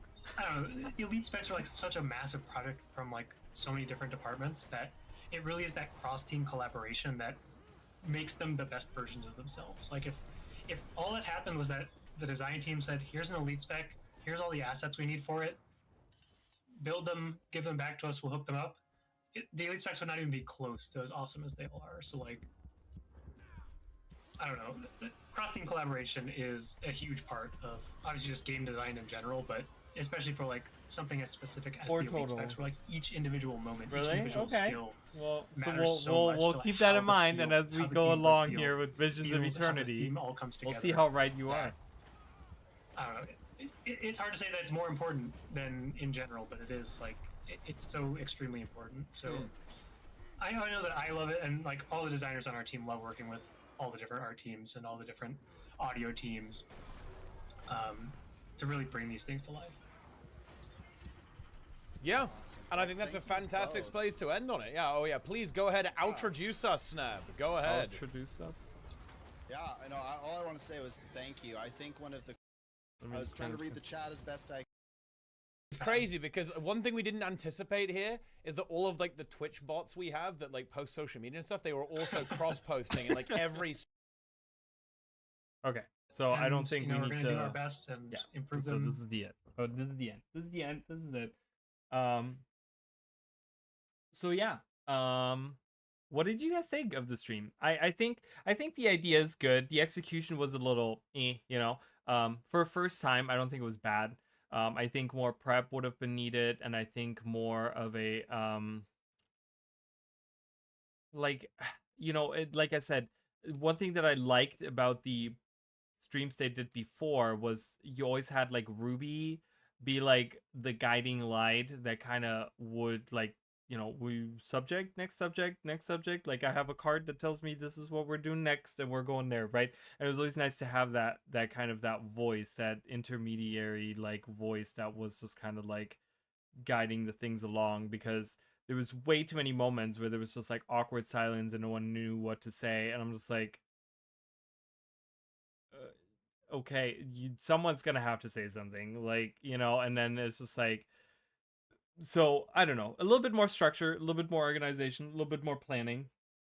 But I think these would be really cool. I mean, I would love to do one of those. Like, I would love to, if they were to do a stream about the lore, about something like we're going into expansion and they, you know, they want to do a partner stream, and they want to have the developers that are working on all the lore and stuff like that, and have them sit down and do even just like, you know, 45 minutes to an hour or whatever of a stream of just like kind of asking some questions about the lore of Castora, right? And like Visions of Eternity and like what's going on. Like, I would absolutely love to do something like that, right? Like, I think the idea is really, really good, because I think this really involves the community in a big way. This involves their partners in a big way, and I think this is a great way to show the unity that is the community, right? Like, and that is, you know, to other people, like, because I imagine other people from other games coming in, watching those streams, being like, oh, what's going on? There's like all these people watching like Guild Wars 2 right now, like what's going on, right? And they go in there and they see like, oh, developer streams with partners, and it's like a whole thing, and everyone's having a good time, and there's all these questions and all these people watching, and that might really show Guild Wars 2 in a like, for some people that might be very interesting, because they're like, wow, that's a super active community, and people are like very passionate about what's going on with Guild Wars 2. Like, they're not just like dismissing this, right? And they're not just like, whatever, like, you know, I'll watch it after the fact, like I'm too busy or whatever, right? So I really think there's something to these streams. I really do, you know? Each is thinking of it has slowed down on how many pets. Yeah, I think so too, right? Like, I think we've been getting less and less and less.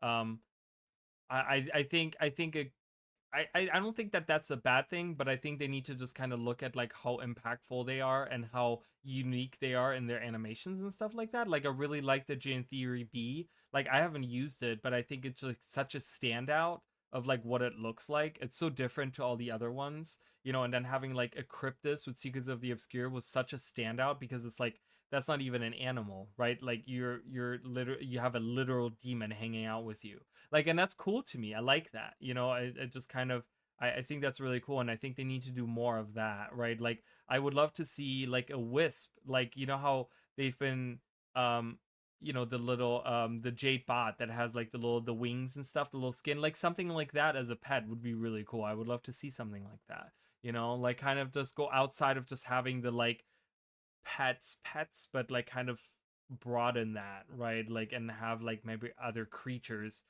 that you could tame as pets, you know. So um but yeah, I don't know. I really like these streams. Or I want there to be more streams like this. I definitely do.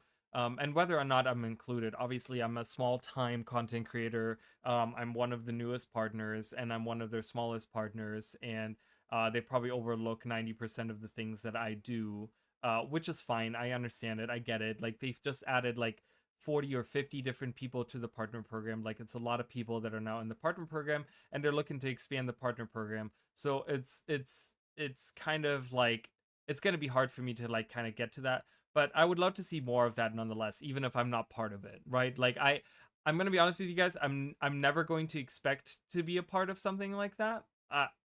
Because like I said yesterday, like I like to keep my expectations low so that the outcome in the end, like if they do ask me for it, I'll be like pleasantly surprised and be more hyped than ever for it, right?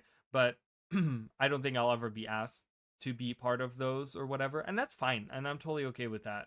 You know, I like what I do with this. I like what I do with the channel, you know, and I know that my videos are very niche, and I know that my content is very niche, and I talk about the things that most people might not necessarily care about or want to really like dive into, but I just think for the overall the longevity of the game and for the health of the community, I think it's important that, you know, ArenaNet, like this is another step of ArenaNet listening to the player base, right? And it's another step of ArenaNet saying like, hey, we're listening to you guys by adding the things you've been asking for, but also because we're using the partners to kind of connect with you guys a little bit more. And I really like that. I think it's really it's a great step for ArenaNet.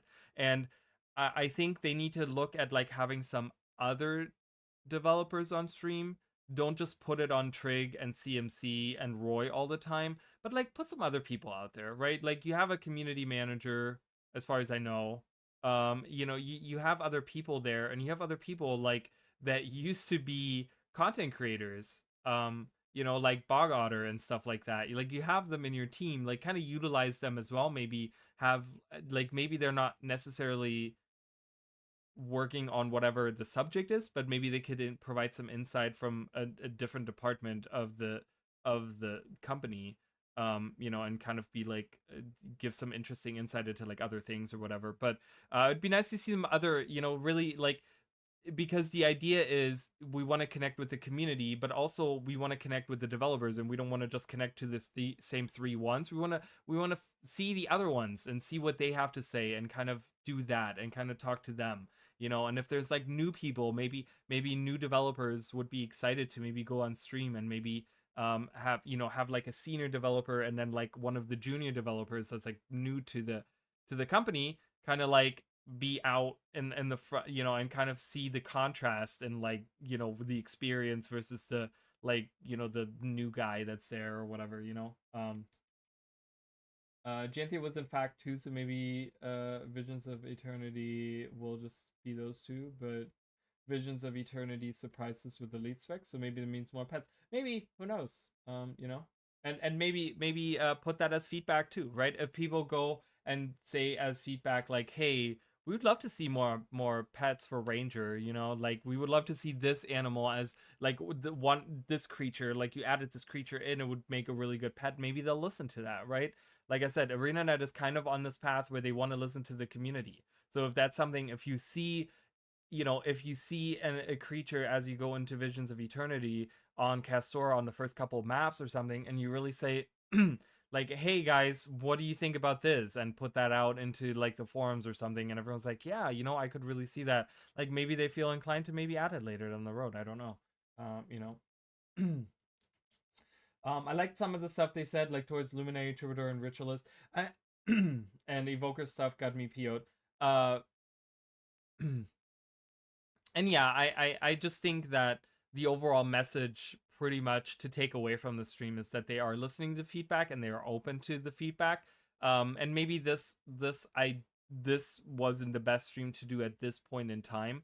Maybe this would have been a better stream to do after the betas, where people get to try them and then actually have the questions go in there, and maybe then some of the questions could have been like, okay, what feedback towards the Ritualist are you guys taking to heart? What is something that you guys have seen? Because it's really hard for us to ask the questions when we haven't played this stuff, right? They're doing a stream where we can ask the questions, but it's like we haven't been able to play them ourselves. So I think a lot of the questions were kind of misguided because we haven't played it, and a lot of people are like, well, you know, I want to ask these other questions or whatever, right?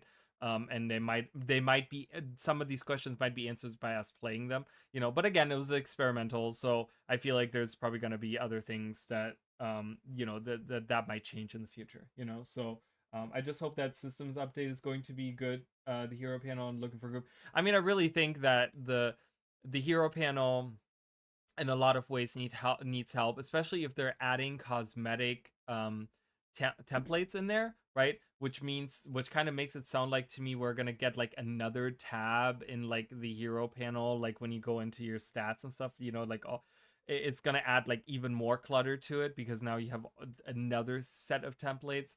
So you know, I think mastery's achievements, I think achievements should be their own. I think they need to take achievements out of the hero panel, and they need to make their own thing for achievements, and really have achievements be sorted into like different categories of like having collections and having this, and kind of be able to sort through it.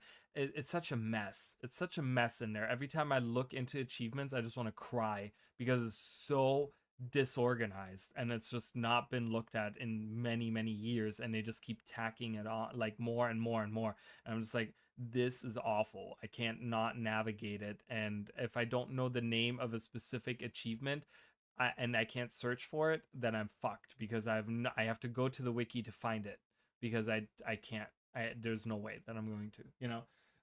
So I hope that, again, listening to feedback and looking at older systems and revising those, looking for group tool, again, is a huge mess, but I think that is something that they're definitely doing, because that's what it sounded like, right? They're combining strikes and raids, and they're gonna like come up with like a weird system or whatever. And I will say that the times that ArenaNet has looked at older systems and revitalizing them, like specifically the Wizard's Vault, I think worked out really well for them. And I really hope that we get something like that. I personally really love the way that the daily system you know, turned into the vault. I really enjoy the vault.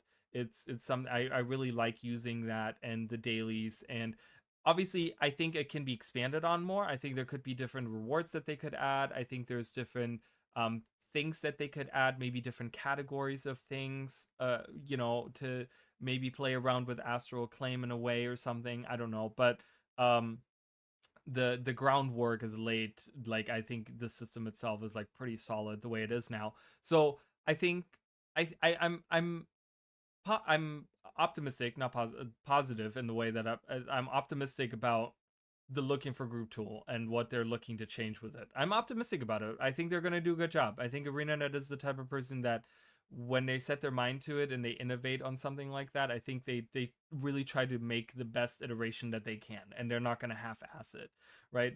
I think the issue is why a lot of these systems are like feel half-assed now is just because they've been in like disrepair for like 12-13 years, you know, and they've just been kind of like not been taken care of. But I think once they actually look at those things, they do a good job with it. So I'm hopeful for that, you know. After making the mistake of thinking the squid in the antiquary footage in the trailer was a mammoth, now I want a mammoth pet. Oh yeah, I remember you saying that. You were like, I thought I saw an elephant, which was kind of interesting because we've never seen elephants or mammoths or anything like that in the world of Guild Wars. That'd be kind of cool, right? I would love to see like a little elephant enemy or pet or something like that. That would be kind of cool. Or mammoth or something like that, you know, woolly mammoth. I hope the new player experience they spoke of is good. Yeah, that right. Like I think you know, we talked about the core game. The core game really needs something.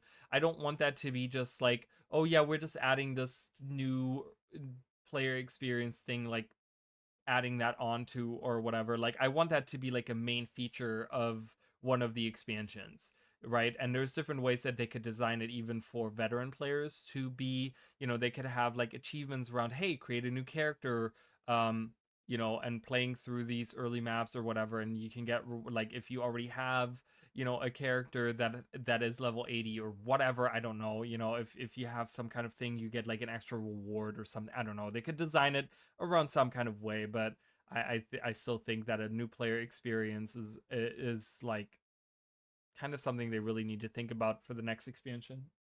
Achieve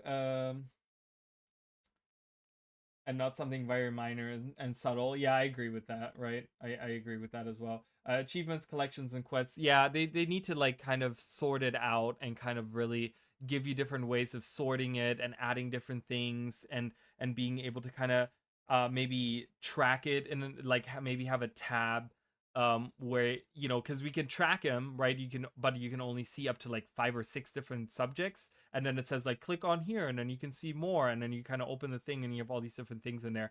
But like have like a way to track all of it in a different way or something.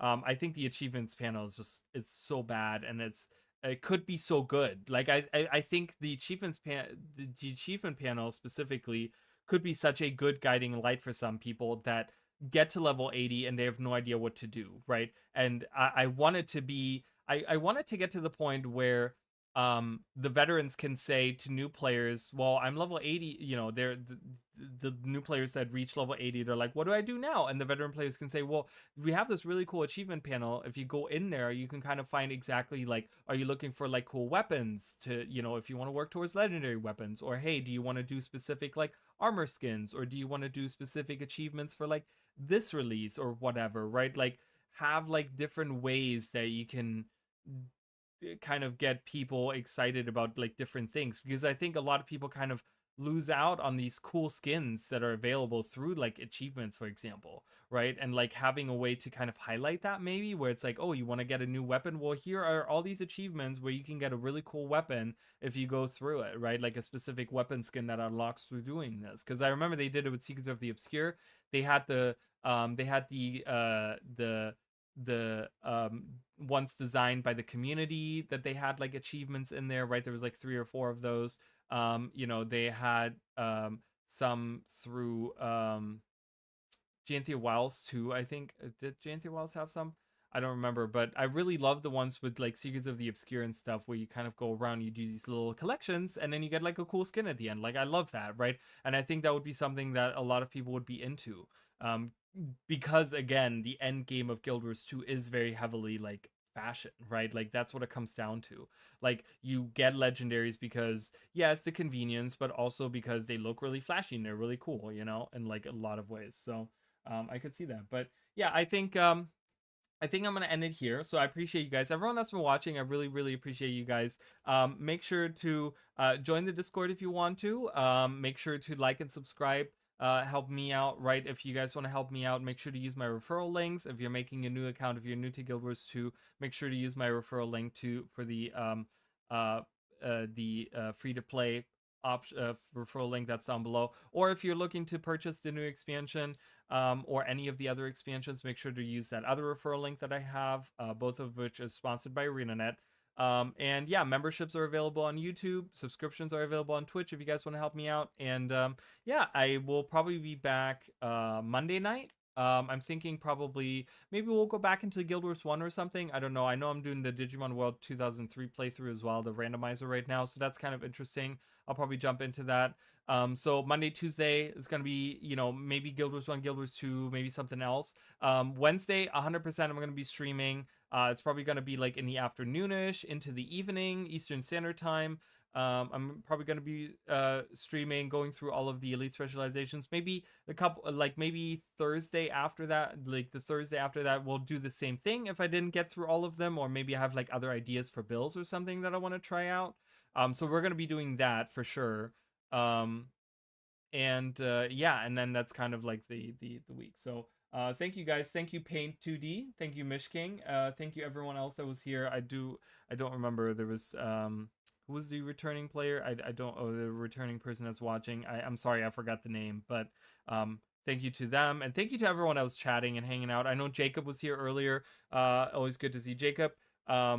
And yeah, and if you guys are hanging out, I appreciate you guys, and I'll see you guys in the next stream.